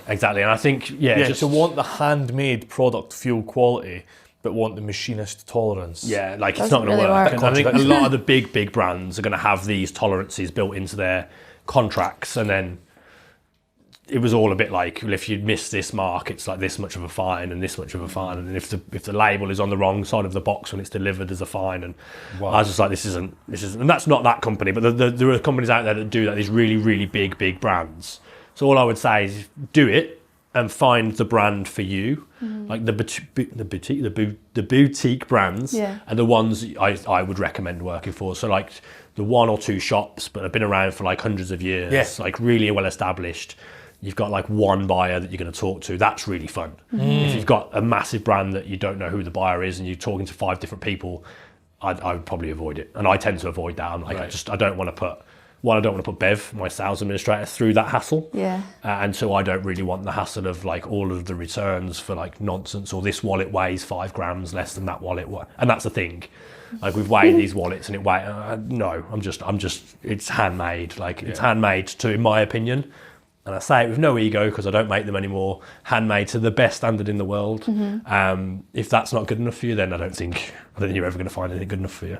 It takes the romance out of it a bit. Yeah. It does, yeah, it does. But I think that's the negative side of it, right? I don't want to focus on that. Like the point was, like this is a revenue stream for crafters. There's other companies that are just absolutely incredible that I do stuff for. It's really fun. I have a really great relationship, whereas I can ring them up on the mobile and say like, we're having a problem with this. I'm really sorry, and it's like, don't worry about it. Like we'll together we'll get there, and that's if you find those customers, that's where you want to be because they're great, and you can have a lot of fun with them. And if it's a business that you get on with, you can, and they've been more established with you. And I've got this with some of the stuff that we do stuff for people who've been around for 5, 10, 15 years. I can ring them up and say, I'm having this problem. What have you done about this in the past? Like we're having this issue with our website. Like how do you handle that with your website? And, cool. And if you grow a great relationship with these companies, like you can become friends and you can get really great feedback from people. So not only you're making stuff for them and you're helping them grow their brand and you're bringing in revenue for your brand, you can actually bounce off these people who have been around for a lot longer and have been doing this for like 20, 30 years and say, how do you go around, I don't know, dealing with returns? Like what's your return policy? Like how do you deal with like, oh, we're shipping to America, like that's costs a fortune. What do we do with returns around that? And like, and they'll be like, well, what about this? Or have you thought about, one of the really interesting things we didn't do any mailing lists. Like we've just done our first mailer. Your first like email marketing, so all that email marketing stuff. It's great, it's brilliant, and I hadn't really. It was there like loosely, like it wasn't even written down on a piece of paper. I need to do it, and again, Darren, like become really good friends. He was like, I do these, and like these are really great, and this is how it works, and let me show you, and so from the back of that conversation over a pint, now like we've done our first mailing, and it's really great, and so there's more to it than just the revenue. There's like growing those relationships and having someone to lean on and say, I don't know how to do this, like what do you do? And if you're not competing with them, and even if you are a little bit, most people are quite happy to say, because high tides rise all ships, most people are quite happy to say, this is how I'd go about doing it. Have you thought about this? And then from that, 10 other things might come up. It's like the really magazine, great. like when I started the magazine, I didn't know, I tried to reach out to quite a few people and nobody was giving me anything. And I was like, right, well, I have to work this out on my own. Yeah. But from everything that I've learned, I would hate for someone to do that on their own. Yeah. So whenever anyone says, well, would you give me some pointers on how to start? Yeah, why not? Absolutely. In the last 6 months, we must have had on average 2 to 3 a month people being like, I want to start a magazine. Like just an idea of like, sometimes where it's do just a you photo start? book. And how rewarding is that? Like that's so rewarding. Yeah. Like there's a massive amount of reward to helping someone get something off the ground. I guess people have a fear that, you're going to take a piece of their pie, but I keep saying it, like I think there's enough to go around. Like you've got your own thing and you also know how hard it is. Like, like 3.5 years, and now 5 years. It's not for the faint of heart. No, so it's really not. Just because you've told them this is, this doesn't is who mean we they're go going to to. go and do exactly they the might exact actually same. not, and they might realise this is too hard. I don't want to do it, but at least you've helped them, and I think that comes around, and you get a name for being a really nice, cool brand, and people that are willing to help, and that goes a long way in everything else that you do as well. Reputation as well, isn't it, I suppose? Yeah, I really think it bolsters reputation. like talking about the reason to do it from a marketing point of view, it just bolsters your reputation. The reason to do Totally. it from just a human point of view is it's the right thing. Like, Yeah, a and it's good okay thing. that you benefit from it. Yeah. Like, but it's also like a good thing to do, and it's the way we should be. Like, business should be mutual. It should be like again, might sound a bit romantic. It should be like a three-legged stool. In my limited, naive opinion, there should be like your leg. There should, white label wise, anyway. There should be your leg. There should be your customer's leg, and there should be their customer's leg. And each leg needs to be the same length, because otherwise the whole thing falls like over, that. right? No, So no, if you're taking too much and your leg's too big and you're charging too much to them, then they can't make any money off it to sell to their customers, so it falls over. If they're trying to cut your costs too much and shorten your leg too much, the whole thing falls over. If by the end of it it's too expensive for the customer, they don't buy it, then it falls. So you all just need to work together effectively to have this cool thing that everyone profits from. No one's trying to screw someone else over for a bit of extra profit. Just accept that everybody needs to win. And again, like if someone comes to me and tries to drive our prices down so much, I'm just like, it doesn't work. Like, no matter how big you are, if there's no profit in it for us, what's the point of us doing it? Yeah. The same for you. If I'm trying to charge you too much and there's no profit for it, you're not going to order. So let's find something that works for all of us. These are my prices because this is what it needs to be to make this a viable thing for us to do. But if you're ordering loads of them, maybe we can come down in price, and like if you need a bit of help, maybe I can help you with some sample. Like, it just needs to work for everyone. And if you do that, it's way more pleasant. It's way more pleasant than trying to screw each other over. And that I learned that when that 18-month job I had where everyone just screamed at each other. Everyone was just like terrified all the time, especially in Dubai. Dubai's mental. Everyone was just like clients screaming at me in meetings and just madness. A mad environment. I was like, this is not how I want it. So when this became a thing, I was like, not that that would ever be a thing.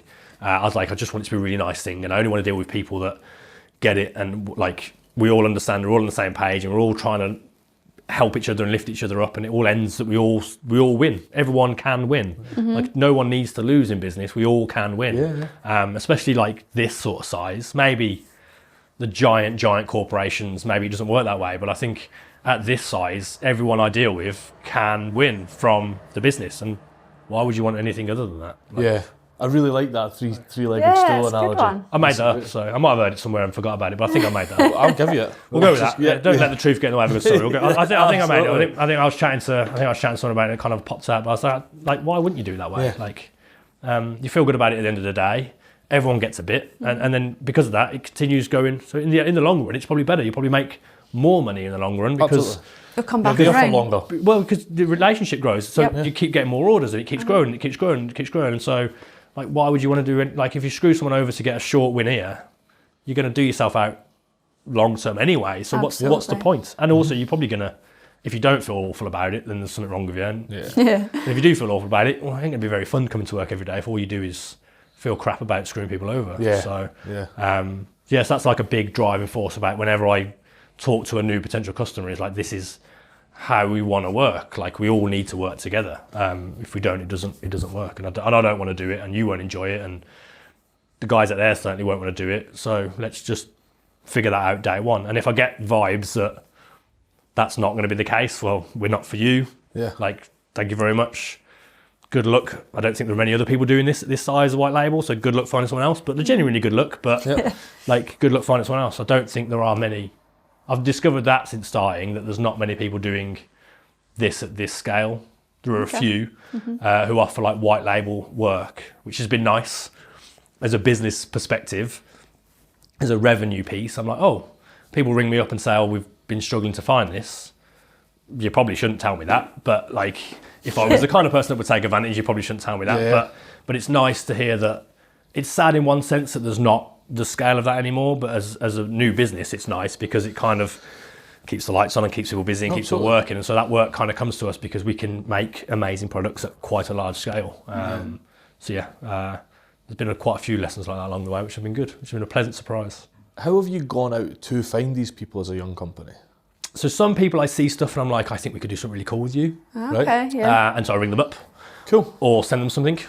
There's been a couple of cases where I'm a bit cheeky, and I won't mention who because it's in the works at the minute, so I don't want to steal their thunder that we're doing something, but quite a big brand that I was like, I think we could make some really cool stuff. So I sent them a wallet with their initial, like the owner's initials on, and a little letter just saying, I really love what you do, this is what we do. I know we're like not on anyone's radar yet because we're still quite small, but like, this is the quality of our work, this is the kind of volume that we can produce. If this is something worthwhile, then like, here's my phone number, let's have a chat. And that turned into a chat, which has turned into some sampling, which I think probably come summer will turn into quite a large production. When it comes in, I'll drop you an email and say like, this is who it was. So that'll be really cool. Some people, I don't chase a lot of it. I'm not very good at it. I don't like cold calling. Like, I'm not a good. It's hard. It is really hard. Sales is a hard job sometimes. I'm not a salesperson. One of the conversations I'm having at the minute is bringing somebody in to do that. And it's hard for a lot of reasons. One, it's hard. I don't have the skill set. And again, as Brits, we tend to be a little bit like, we don't want to congratulate ourselves too much. And we don't want to big ourselves up too much. But also the rejection can be quite brutal. And I think somebody else said this to me and they were like, you shouldn't be the salesperson because what you don't need is to be rejected 15 times and knock your confidence. What you need is to bounce in here, full of energy, full of ideas. Keep that spirit high. Firing stuff off, keeping everyone happy, keeping everyone bouncing around the place. What you don't need is to come in here really glum because for the last 3 weeks all you've had is no, which you're going to get. Like that's just sales, right? It's a numbers game. And I was like, that's a good way for me to tell myself I don't need to do this. And it justifies me bringing someone in to do it. But also too, that makes justified me bringing someone in to do it. It actually makes sense, right? Because it's brutal. It's a brutal rejection. So I don't do a lot of it. I do a little bit of it. I've tend to find that more people have come to us from the ads that we've done on social media, from various other we've done a couple of other podcasts and people have heard it and said, oh, actually, that's really cool. Like, we didn't know that was a thing we could do. And so they've got in touch. And it doesn't always happen, right? There's a lot of things like conversation and either we're too expensive or, again, they don't want to, or they're cheap. And that's okay. Everyone's got their own, what they want to achieve. And I think it's actually better to be really honest and open instantly and say, I don't think this is going to work. There's no point in us, like what you're trying to achieve for the price you're trying to achieve it is cutting our margin too much or we're just too expensive for what you're trying to achieve. And I understand that and I value that. You can buy that from China for a third of the price or a tenth of the price. Why would anyone want to spend the extra? Like, that's fine.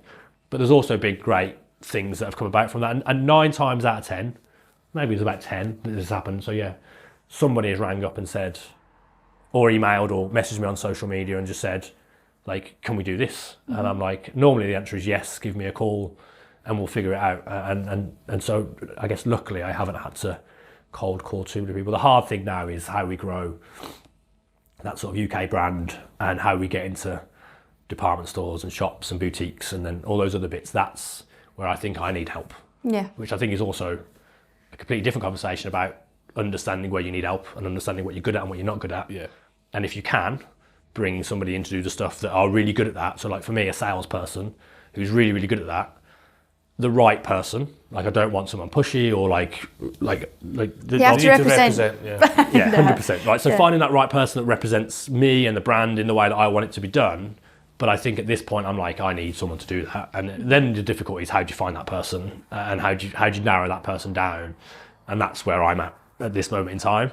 And we're in a few chats. I'm in a few chats with a few like kind of agencies about how we do that. But I think that's an important thing as a business owner is understand where it's really important to outsource. And you need to understand, I guess, and I'm saying this as in I need to understand, like, if I outlay this much, what's it going to bring in? And it might not bring it in straight away. Like I imagine if we take on, whether it's a full-time salesperson or if it's an agency, that's probably not going to pay for itself for 3 years. Yeah. So again, it's a long game, but if we don't do it, we never get to that. The longer we delay, the longer that 3 years comes. And so there's a very fine ride there of like, can we cover the revenue of it? Can we cover the work of it? Do we have the capacity to fill large orders? Well, we luckily do.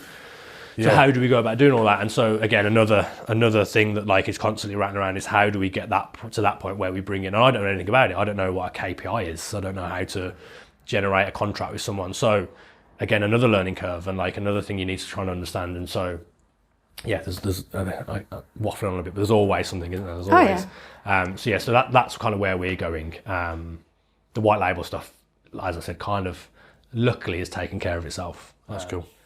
And I think we're lucky that we're one of the largest in the UK that offer it. So we can take on the work. Which is mad that you're one of the largest in the UK. It's crazy, isn't it? Like, so small. And we're like 14 months and we're, not a huge, like there are companies that are bigger than us in the UK that make stuff, but they don't make it as a white label offering.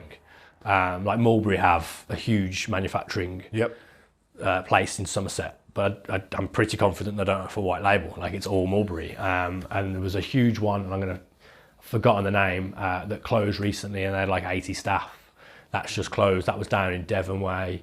There are still some around that do it. There's quite a few. I don't want to pretend that we're the only ones, but in terms of fine leather goods, in terms of wallets and belts and stuff, there are very few people that are kind of offering that now. I think there's a few places that do bags, but yeah, so I guess we're quite lucky that we've got a bit of a niche there and we take on small customers with small numbers. Yeah. Our MOQs aren't ridiculous. And actually 9 times out of 10, someone says to me, what are your MOQs? And I'm like, what are you looking for? Yeah, and then we can Because, figure- if you tell me you want 1 or 2, I can't really do anything with that. But, normally I would say 25. But actually, if you want 8 or 10, and I think you're really cool, and I think we can work together, and I think we're going to vibe, then let's do it. And because hopefully that grows for you.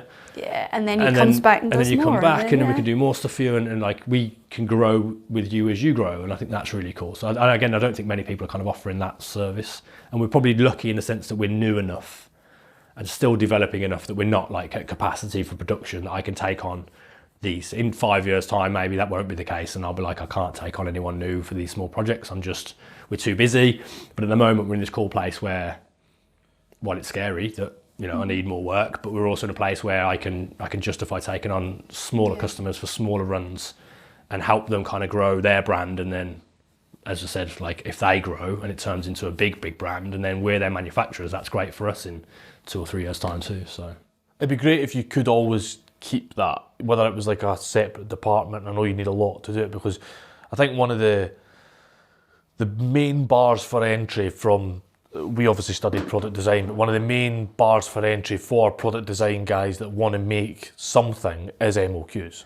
yes, totally. And Totally. that is the first bar for entry. Absolutely. I think I'd like to always keep it. And I think as we grow and we build, again, as I was saying before, you just always be on that slightly uncomfortable position. So as we grow and we get to a point where, I've got a rough idea of what our capacity is. Once we get to that, in 12 months advance or 6 months advance of orders, that's when I'll start bringing, I'll bring people in a little bit before that, but constantly have that capacity to do a little bit more than we can actually do.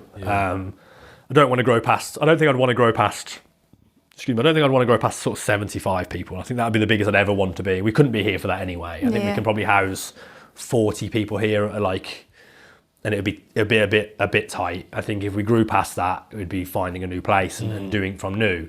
But I think I'd never want to be bigger than sort of 70, 75 people. I always want to be able to walk around and know everyone. And I think once you get past 100, you lose that community spirit, and it just becomes, everyone breaks off into their own little.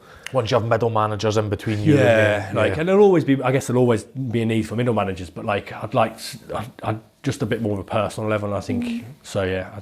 But still, the idea of 75 people still sounds absolutely insane at this point. So that's more than twice where we are now. So, so I think we'll always keep that ability to say, well, you're new, you really want to do this thing, you've got a really cool, exciting idea, let's have a go. And hopefully, and it doesn't always work out, but hopefully it does work out, and hopefully we can do this thing for you and it works for everyone. That would be nice. Even 10 years time, I'm still doing that. I think that's where the joy is for me as well. That kind of product development, product design, that's my favourite bit of the day. So for me, on a personal level, it'd be nice to still be doing that. We'll see. So we've talked loads about you and how you got here, loads about the business and how the business got here. Yes. But what is Beorma and what do you do here?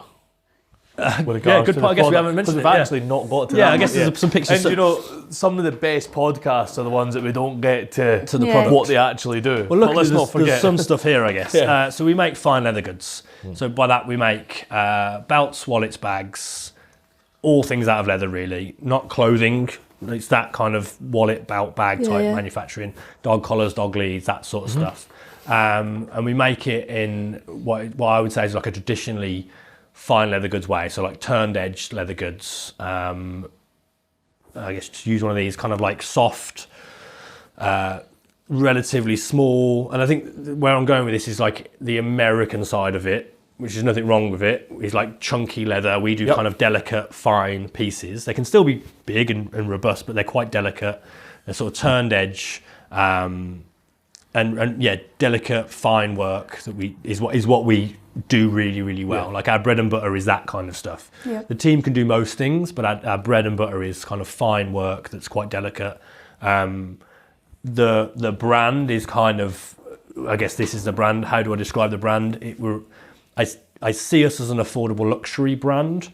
So we aren't cheap, but we aren't outrageously expensive. Yeah. But what you're paying for is a quality product rather than a name. I never want to move away from that. I never want to outsource anything. Everything is done under our roof. Everything is made by us in-house. The only things we don't do is make the buckles, but most of those are bought from around the corner. Yeah. Like Alison drives into work and picks up our buckles from Abbey, England. But like everything is made in-house by us, and that will always be the case. I don't ever want to get to a point where we're just a name and we outsource work. So yeah, I guess in a nutshell, that's us. We're an affordable luxury fine leather goods brand, and I think we make, in my opinion, the best in the world. And I say again, say that no arrogance. I don't make them anymore. Yeah. No, it's beautiful. I think the beautiful team, stuff. we use the best leathers in the world. There isn't really a better leather, and we have the best artisans in the world, so I don't think there's a better product. Everything is lifetime guaranteed. Our bags, our wallets might not be passed down to your kids because they take a bit more of a beating, but no, they'll last sort of 20 years, 15, 20 years if you look after them. Our bags, your kids or nieces and nephews should be inheriting them, and I'll repair them as long as I'm alive and running this business. If you sent a bag that you bought off me 40 years ago and it'd fallen into a bit of disrepair, I'd repair it or replace it because I stand by the quality of what we do. And I can say that because I know it's unlikely to happen because the quality of everything we use. I'm looking at the bag behind you, the Stanford, which is our weekend bag. It's our biggest, most expensive one. Like the zips come from Switzerland. They're the best zips. I've had more conversations about zips than I ever thought I'd have. I never thought I'd be talking about zips. But our zips come from Riri in Switzerland, the best zips in the world. That leather there is from Italy. It's the finest tannery, in my opinion, in Italy. It's full grain leather, so like it's not this kind of fake real leather that people talk about. It's full grain. It's taken from the cow and it's tanned and it's sent to us. We split it to the weight that we want it. So yeah, like there is no material in that I am not proud of. Like every part of it, from the webbing to the buckles to the zips to the leather to the way it's made, I am incredibly proud of what we do, and how the guys do it. And the fact that we have it all under our roof is just incredible. I get to walk out there every day and chat to guys and see what they're doing and have conversations around like a new product. Or it's just brilliant. Yeah, it's just it's a bit of a dream. It's more than a dream. As I've said before, it's You're bigger living than your dream. It's bigger than I'm living a dream that I didn't even know was a dream because it's bigger than I ever thought it could be. And it's just it's just incredible. One of the biggest shames today is when you say you couldn't really smell the leather anymore, you become numb to it. Yeah. I was like, oh man, you're missing So I something. can, and it's funny, like, because I'm laughed at by everyone still. I still drive home and smell my wallet on the way home. Like, I'll still sit there if I'm sat in traffic and just have a little sniff of my wallet. So like, if I smell it, I've also got a bit of a cold at the minute, but if I smell it, I can smell it, but I don't get it just walking around the factory anymore. Like, I've kind of come a little bit nose blind to the general smell. So I'm aware, like, when I bring people in here, like, it does smell incredible. And those leathers, the leathers we choose, are just, I can't show it, which is the difficult thing, but they just smell and feel phenomenal. So yeah, very proud of all the stuff that we use and all the stuff that we make and everything that we do. And I keep saying, like, it's my job just to try and showcase these wonderful people and what they do. And I will collapse trying or achieve it. And we will get there because I think we have something really special. I think so. Both product-wise and Team-wise. team-wise and story-wise. Like, it's quite, as you said, it's a bit of a documentary there. Like, Yeah, definitely. this daft guy sat on a hill in Iraq trying to order materials to buy to build a workshop when he gets home, and And then this opportunity comes. and this opportunity comes around. And like the serendipity of this coming along was probably one in. Did you ever get to do any work in that workshop, by the way? I did, but not for very long. it then turned into Lou's office. Nice. And then Lou is, I don't know when this goes live, but Lou is 8 months pregnant. And so it's now turned into like a playroom / has a PlayStation in there that I occasionally look at from a distance and think, oh, it'd be really cool to turn that on and, I'll just stare at it and for chill 2 out seconds. for an hour. So yeah, it's there, it's nice, but it's every part of that workshop is now in this factory, tucked away in a drawer somewhere or someone's using or something. So That's awesome. yeah, no, it's cool. It's really, really cool.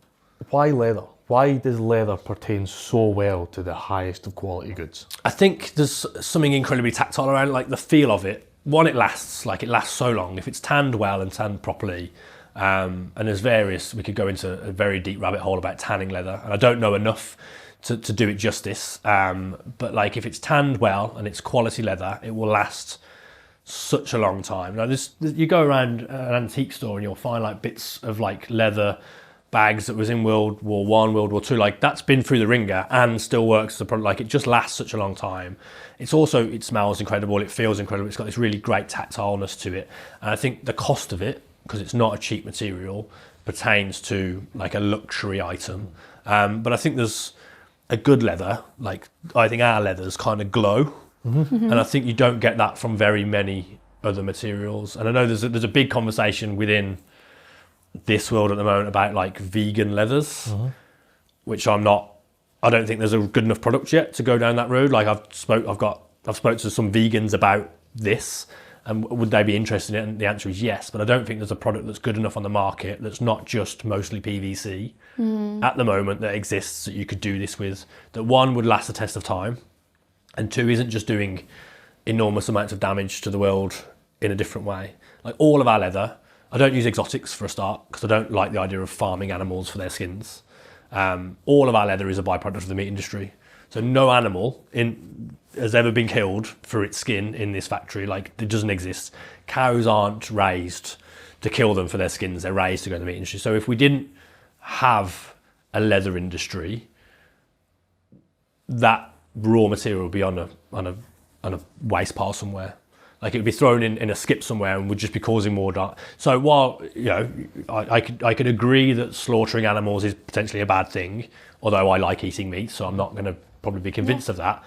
But at least more of that animal is being used, and it's being used to create something that will last, 80 to 100 years in one of our bags. That's a pretty good use of that byproduct of an industry. So I think that's a really good thing to celebrate, and I don't think the PVC or the vegan leather is anywhere near that yet. If it gets there, then I would happily run something in that, and it has to have that same, as you were saying, that same kind of like luxury feel that leather does. And there are some out there that has that feel, but there's like just loads of plastic in them, and they won't last because there's loads of plastic in them. So yeah, for me, it's just a very, very special material. I sort of fell in love with it when I was sort of 12, 13, and was just like working with it. And the idea of making something that you take a raw material and turn it into this awesome product that someone gets enjoyment out of for however many years. Like Neil's still got that bag. Like he still uses that bag. Like it's beaten up and I've repaired it a few times, but he's still got it, and he's still got all the bags over the years. Like that's amazing. So like 27 years ago I made something and it's still getting used today, and I didn't even make it very well. Like that wasn't made well. Like I was 13, I didn't know what I was doing. So this stuff that will last forever is special, and it is worth investing in. And we could get into a whole other conversation about fast fashion, but it's worth investing in things that will last a long time and grow. And our sort of tagline is every stitch a story, because everything we do is unique, because everything is handmade. We use machines for sewing, but that's a part of the course. But everything is handmade. Everything is made from natural materials that are all slightly different. Like that piece of leather that's cut from one hide will be different to another bag that's cut from the same piece of leather. There's uniqueness to leather. Every piece is individual to every other piece. And so we're creating things that, one, patina and get better with age and use and become more beautiful, but they also have a story in them. Like if your kids take a bag that you've used for 30 years and you've carried to work, that bag will be molded to the way you've carried it and used it for 30 years, and it will have stories in it and times that someone scratched it or someone's dropped it in the toilet or whatever it might have done. Like Neil's bag, not his first one, but his second one I made him, he spilled a milkshake in it, and it's got this, he was devastated, it's got this awful, at the time, this awful patch. Now it's beautiful. Now he celebrates that because it's made it even more beautiful now. And I think that's the beauty of leather. Like it's natural, it changes, it molds, it patinas, as in molds to you, not goes mouldy.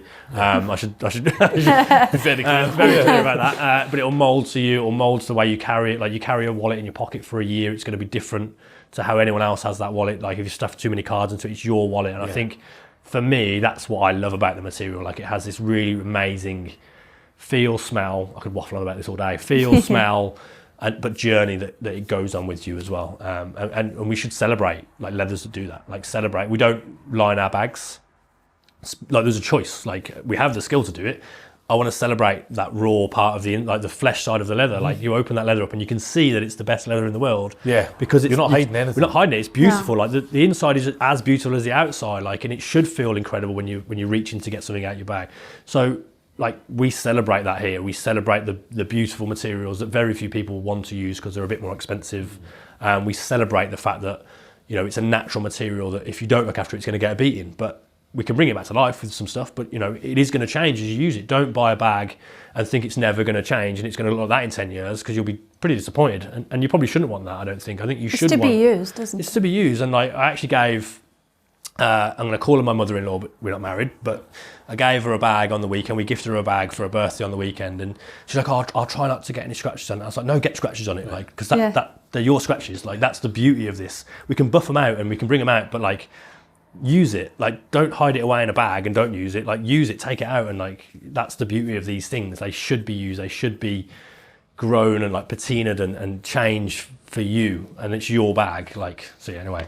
Like I said, talk about it all day, but that's No, how I I love feel. it. That's why I think leather's so incredible. Leather is so unique in that, though, isn't it? Yeah.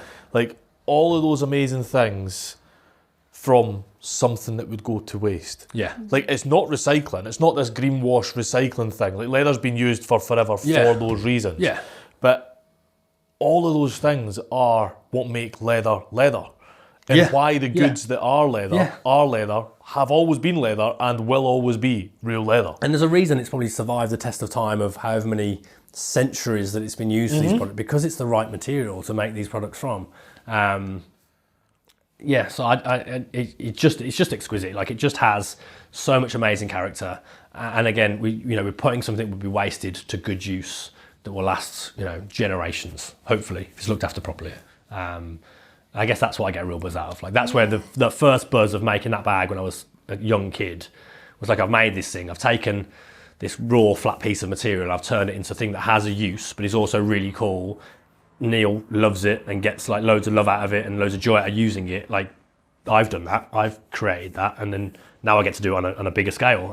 But it's the same love and it's the same feel. And when, you know, every sale that we get, I still get an absolute buzz out of. Like, I'm still like, the email pops up like web sale. I'm like, oh, like, amazing. Someone else has bought one. Like, I'd still get that same excitement out of it. I hope that never goes away. Like, my ability to smell the stuff has kind of drifted away. I hope my excitement, I don't think it will, but I hope my excitement of talking to a new white label customer or selling something or designing a new product, I hope I'm still in 10 years. I don't think it will, but I hope in 10 years, 15 years time. Business has changed so much that, you know, everything's always new in some way, isn't it? I just hope I have this chat with someone in 15 years time and I'm still saying like, hopefully, come back. Come back for our decade, and I'm still like as excited and like talking about it. And I think I will be, because I think it's just a part of who I am, and I've always loved it. For like 27 years I've been doing it, and it hasn't gone away. Like, it's always been there as like the calmness from all the rest of my life, the calmness to lock myself away in a workshop and do some work on something. That's always been there, and I think that's just who I am. I think it's just it's in my DNA. I don't know why it is, but it is. Like, no one else in my family has really done it. Like, I've had friends and family members who have been in like the industry kind of, but no one in my immediate family has ever really been like, I wasn't trained, like, I just picked it up and liked it, and then self-taught some other bits and did some other bits. And so I think it's just in me to always want to do this, and I keep saying it. I'm just so lucky that I kind of get to do it at this scale, and see where we can take it. Amazing. As someone building a brand, that's what you're doing, right? You've obviously got other revenue streams, but the brand is very clearly your passion. Beorma, do you think you'd be as passionate about it if it wasn't leather? Not just for your love of leather, but for the fact that it is quite literally carrying your name. Yeah. I don't know what else it would be if it wasn't leather. I imagine yes. I imagine if anything that you build and invest this much energy into, you wouldn't do it, I guess, if you wasn't passionate. Yeah. It goes back to me saying, like, if you knew how hard it would be, if you probably wouldn't do it, or you'd certainly think long and hard about doing it. I think the amount of energy you infuse into it is what makes you so passionate about it. Like, living it and breathing it every day, talking about it every day. I think there's an element, because it's leather, I'm incredibly more passionate about it, because I've always enjoyed working with the material. If it was, I don't know, if we were making parts for a car company, I probably wouldn't. I'd be passionate about the business. I don't think I'd be as passionate about the product. I think that's the difference. Like, whatever business I may have found myself doing, I'd be passionate about, but I'm I'm also incredibly passionate about the product. Like I look at our products and I'm so happy with them. Like there's every single one. In fact, the hardest problem I have is reining that in. Yeah. Like I could make more, right? I've got so many ideas in my head and so many designs for bags, specifically bags, because that's really where my heart lies in product design. But for everything in terms of wallets, belts, like I could just go on forever, and then there's a dangerous game there that you've got too many things, and how do you fund that, and how do you have that like as a website, like the photo shoots and everything else? It's expensive and it's time consuming.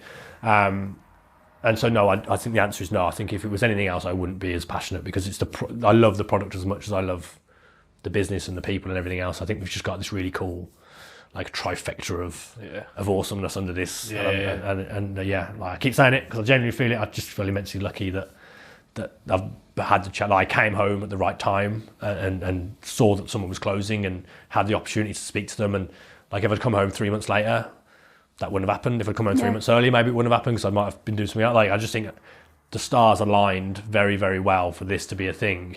And it must be like 1 in a billion chance that those stars aligned at the right time. And I had a background in it, and there was a company closing, and there was an opportunity to reach out and do some stuff. And I just think that's incredibly rare. And so, yeah, I count myself lucky every day that happened at the time that it happened. And I get to sit here talking to you guys and waffling on about my love for making stuff out of leather. No, it is amazing. Like, so one of the nicest things about speaking to makers, certainly for me, I'm pretty safe in saying for us, is that these are all people that are making stuff that will last forever. In many cases, outlast them. Yeah. Like, whether it's lino cut printing, whether it's, textiles, whether it's Autonoma, like Oliver, we're releasing a short documentary with him soon, and like his Autonoma will be passed down. But like, making something that's going to outlive the initial buyer, whether it's the wallet or the bag, and making something with such care and attention and love and all the romantic words that surround that, but making something that is going to last so long. Is really quite special. I think it is. I think where the big brands kind of lose their way, or brands that start small and grow too big, is when they lose that. I can understand why that would happen. Like, it would be easy to do that, but I think, like, when you start worrying about margins more than you're worrying about the product and the end result. But big companies want to come back to that. Do you think? Do they? Yeah, they are. I'm definitely seeing a shift. Okay. I'm definitely seeing a shift. I think, and I think it might be because. Do you think buyers are shifting? Yeah, it's buyers shifting that drives it so all. Big companies are doing it because it's been driven by buyers. The information's so accessible now. Yeah, it is. Someone could stumble across this and listen to it and be like, I'm not buying a plastic bag again. I'm not buying a material bag. I want a leather bag. Because this guy who's clearly really passionate saying it's going to last Let's hope so. years. Yeah, let's hope that happens. I think I totally agree. Like, it is incredibly special. And the idea, not that I'll ever know it, but the idea that, like, these bags will outlast me, and they will. The hope that one of our kids decides that we've got a boy currently. I keep thinking we're having another boy, but we don't actually know. But one of our kids might want to run it one day. If they don't, that's totally okay. But like, the idea that it stays within the family for generations fills me with like a really cool. Nice. And again, like, Crockett and Jones is an example, because like, they're a model. Like, I just love they speak to me of British manufacturing. When I think of British manufacturing, that's the company I like. Even their branding, I think it's really, really cool. And so when and seeing that it's still a family-run business, it's been a family-run business for like 100+ years. It's like, still Crockett and Jones. Still, like, Jonathan Jones is still the main owner of the company, like, and his son and daughter work for the company. So I think if we could be that'd be my biggest dream. Would be that, in 25 years time, I'll be like 65, 66. One of the kids is like, I want to kind of come and run the business. That would be amazing. Like, I'll not pressure that. I joke with Lou that they will do it regardless, but it's a joke. I will never pressure that. They can do whatever they want to do. But that would be like my genuine dream, is that happens. And I think where, as I was saying, where the big kind of brands lose their way is that they sell a bit of it off or whatever else, or, and then you're not in control of what you're doing, and then margins become. And don't get me wrong, margins are important, because how do you keep the lights on if there's no money coming in and you're not making money? The company and the brand needs to be successful. But when your only drive becomes the margin because you've got people saying, like, we need more margins, you need to make more cuts, you need to save costs here, then I think you lose the excitement of what the brand is about. And for me, the business is about the amazing people and these cool products that, as you say, will last generations. Like, in 80 years' time, if the business isn't still going, someone might find one of those bags somewhere in like a charity shop and be like, this is a cool bag, and there'll be Beorma in it, and they'll be like, but it'll still exist whether people recognise the brand or not. Like, it'll still be a product that someone will get love and joy and has an actual use out of to go travelling or whatever else. So that is a huge part of what we do. And I think as makers, we're probably all driven by that same thing, right? Oh, Like, yeah. I think that's what drives us. I read when I started full-time on We Are Makers, we decided my role was just going to be like driving sales, marketing, which always feels a bit funny. But to what you've said about businesses do need revenue, and hopefully anyone else listening to this as a maker, because we do all feel a bit funny about it, like asking people for money for our time. I still feel fun about it, right? I still now, like, even when I quote someone for some work, I still feel uncomfortable about it. Yeah. And normally I sign my emails off differently to any other, and I know I do it. I sign the email off differently to how I would just do it if it was a normal email. I'm like, why am I doing that? Like, why do I feel uncomfortable like this? Like, we're a business. Of course we need to make money. Yeah. So hopefully, Sorry, I've interrupted. well, that's perfect, because hopefully this helps you. The best thing I read, no idea where I read it, I possibly just heard it on some Instagram talking head, but it stuck with me, and I'm keeping it, and I'm sharing it with everybody. Nice. If you have a genuinely fantastic product, you are doing a disservice not telling people about it. Yes. And I was like, that's yes. really good. I like that a lot. Yeah. I like that a lot. Because instantly for me, it was like, we have a genuinely fantastic product with a real mission behind it. I now have permission to tell everybody about it. Yeah, absolutely. I think where I struggle, and I imagine if I struggle, there's other people that also struggle, is like, how do you tell about it? Yeah. Like, so when I have these chats and I'm like really passionate about stuff, I find that works really well. I struggle to capture that. Yeah. And so, like, in terms of a marketing and a branding and a sales perspective, is how do you capture that? Because unless you put a camera in a room, which we now have and we're talking about, like, how do you do that? And because as soon as the camera's on you, it's different now because we're having a conversation. Obviously I'm aware there's a camera there, but not really, because we're just having a nice conversation and I'm enjoying it. But if you guys weren't here and we had a camera there and I was trying to tell the story about this leather or all the things we've talked about, I'd probably feel really uncomfortable and I wouldn't be in the same flow because I'm very aware it's just maybe me and a camera. And you could do it where you have someone and we mock this up. Yep. But I think for me, when it comes to that, like, how do we do that? Like, how?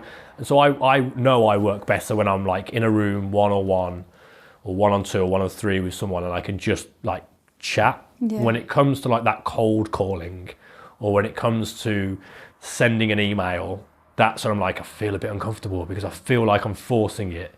I'm with you completely, like, it's a disservice. And it's not just a service to products, it's a disservice to those amazing people on the other side of that wall, because they are incredible. And that's what gives me the confidence to do it normally when I don't want to pick up the phone and I'm a bit like, I'm a bit nervous, like, or I'm going to feel like a bit of an idiot ringing this person or a bit pushy or whatever. I'm like, well, actually, there's 29 incredible people here that I'm responsible for. So that's why I'm doing it. And I can talk about the product because the product's amazing, but these are the people that I'm doing it for, not the business. The business isn't, and I guess it's just flowing from that now, like the business, when we talk about business, for me, like, it's this faceless thing, but when you're in it, it's not a faceless thing. It's actually all the people that's here. Like, the building isn't the thing or the brand isn't the thing. It's actually all these people that are here and are incredible. Makes it, really, isn't it? And so, like, going back to what I originally said of, like, if you employ people, you serve them. Like, I'm serving them in that sense. If I'm serving them by generating more work or coming up with ideas or driving a website or going on a photo shoot or doing things that are completely, like, we went on a photo shoot for our bag launch a few weeks back and I'm still like, it was incredible. It was one of the best days I've had in the business since we started. But I was sort of sat there with these incredible people, like these two incredible models, this phenomenally talented you were able to watch what was happening right in front of you. Like, absolutely. This is us. I was like, I can't quite believe I'm doing this. Like 2 years ago, I was sat in Iraq. Yeah. Like 20 months ago, I was sat in my shed. Effectively, it was a nice shed, but it was a shed. I was like, and now I'm sat with like a very, very professional photographer, some incredible videographers, two phenomenal, like, stylists. I was like, what am I doing here? Like, I'm just a lad from Birmingham. Like, what am I doing here? But like, it's just incredible. And like getting to do those things, I do those things so that we can showcase this incredible talent. And I think that for me, that's what the business is. And that's why, like, when it comes to what you were saying about, you know, it's our responsibility to pick up the phone, or our for me, and if you're a sole trader, you're doing that for you, and you're doing that because you need to showcase your amazing work to the world. If you then employ people, like, you're doing it for them. Like, you're 100% doing it for them because they're reliant on you. Yeah. I keep saying it because it's there and I'm worried about it, but like their mortgages, their bills, their food, all of that is reliant on you or me doing the thing that I need to do to keep this place going. And so, yeah, like that's the thing that allows me to say, do you know what, just stop being a bit of a wimp and pick up the phone or go and Good have that healthy meeting. pressure. Yeah, I think so, yeah. And we've had some really cool meetings with like big names that we knocked on Fortnum & Mason's door a few weeks back. That won't transpire to be something, but like had a really amazing opportunity to sit down with the CEO of Fortnum & Mason's and be like, this is us. This is what we do. And I was like, quite nervous. Weirdly, I was like, why am I nervous? I'm just talking to another person. Yeah. And once I got in the room, it was great. And he was absolutely incredible. He was a lovely guy.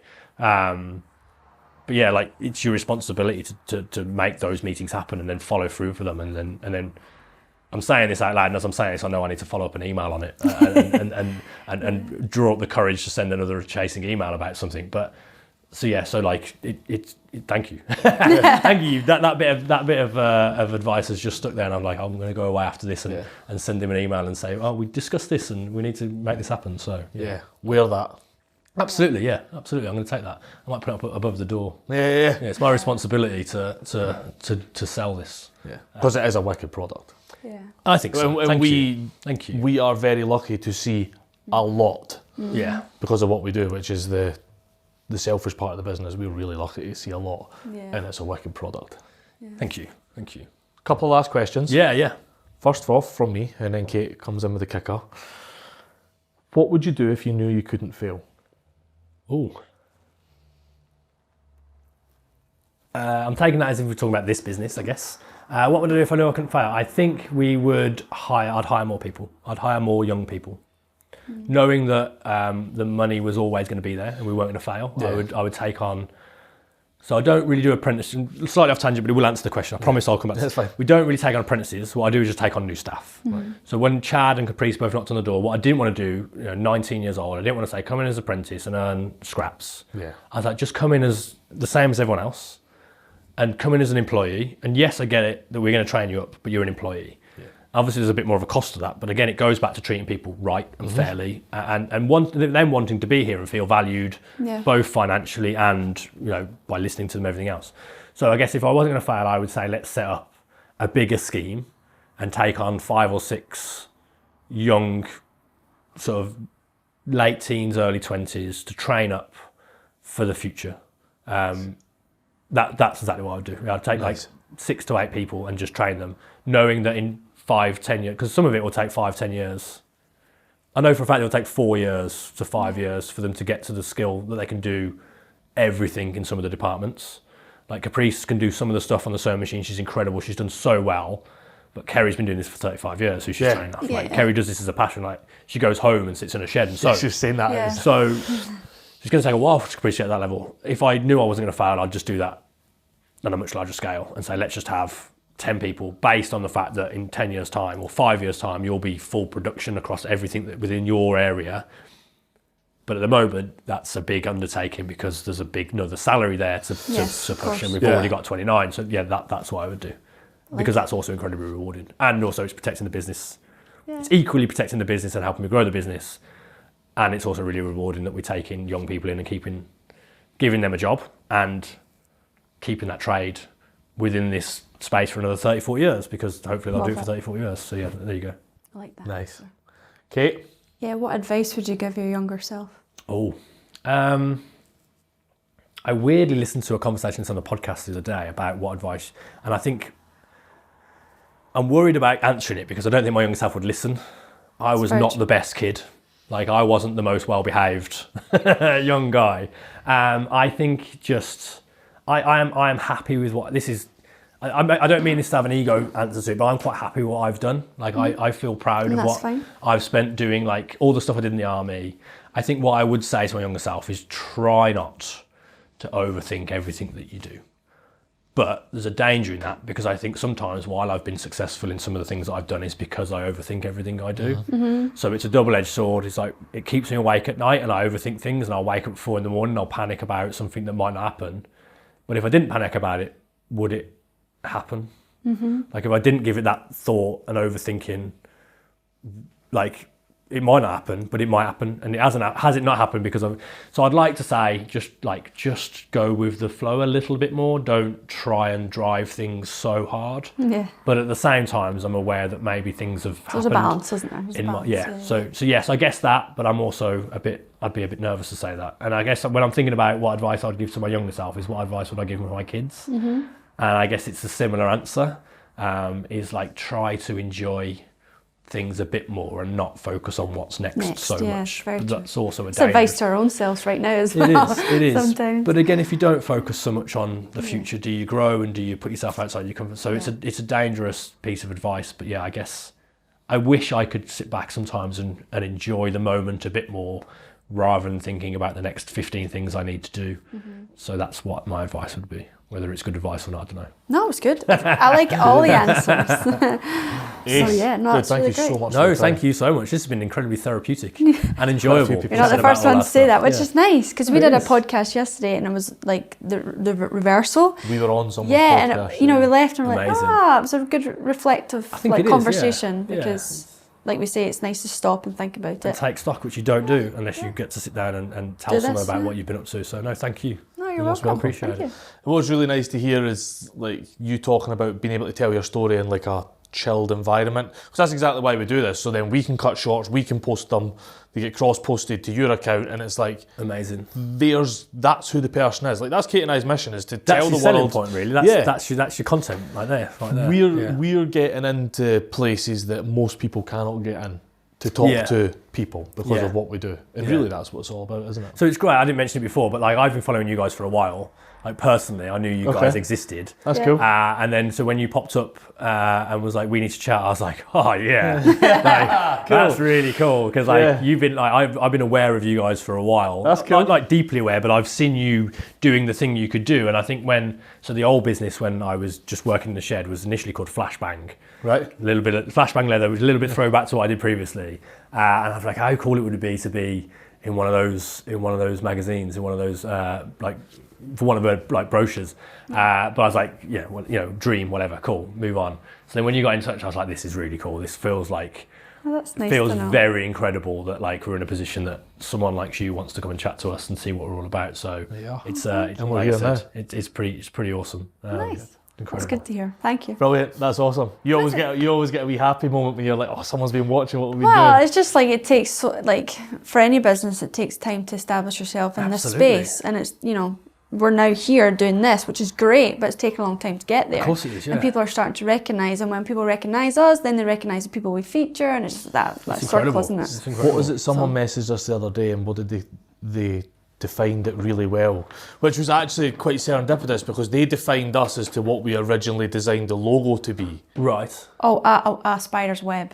Wow. So we're like connecting everybody like a big network. together. That's incredible. Because that's the logo, was connecting all the trades together. I love it. So it's quite cool. That's brilliant. Yeah. It's really nice when things like this come back, isn't it? Yeah. And like someone will pop up and say something that I've been like following for ages or I've been a big fan of, and then we've kind of got to a point now where people are like content creators are reaching out to us, which is nice as well. So early on, and content creators, again for makers, like it's a hard game to play. Like I got a good bit of advice early on that you'll get 1 in 3.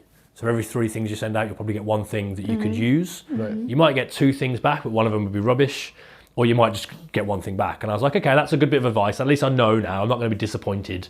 I reached out to some people early on. Some were great, some were not so great. Like one of them was a guy called Austin. Very first person I reached. He actually modelled our bags for us today, because when we did the photo shoot and I was looking for models, I was like, the male is Austin, because he's been a champion of us. Nice. That's amazing. Since day one. Like he tags us and everything. He's like, he loves the belts that I sent him. He's just a really lovely guy. And so we got to meet him and had a nice chat with him. But there's been loads of people I've reached out. Some don't message you back, and that's fine. Some say that this is like a paid thing, and all we're doing at the moment is gifted. I'm just not in a position I want to pay people to give them a product at the moment. Like, that might come, but right You've now... got product cost plus pay cost. Like, it does start to chunk up. I prefer to do a photo shoot and pay everybody to have a photo shoot and control the content if I'm going to pay someone for it. I understand that's a business. I understand content creators need to make money. I've got no problem with that. Just for us, that's not where we're at yet. And so like, I'm like, it's gifted only at the moment, but I'm happy to gift you like these pieces if you can do a piece of content each on them. And then when you wear them and they're in the content, if you tag us for it, that'd be great.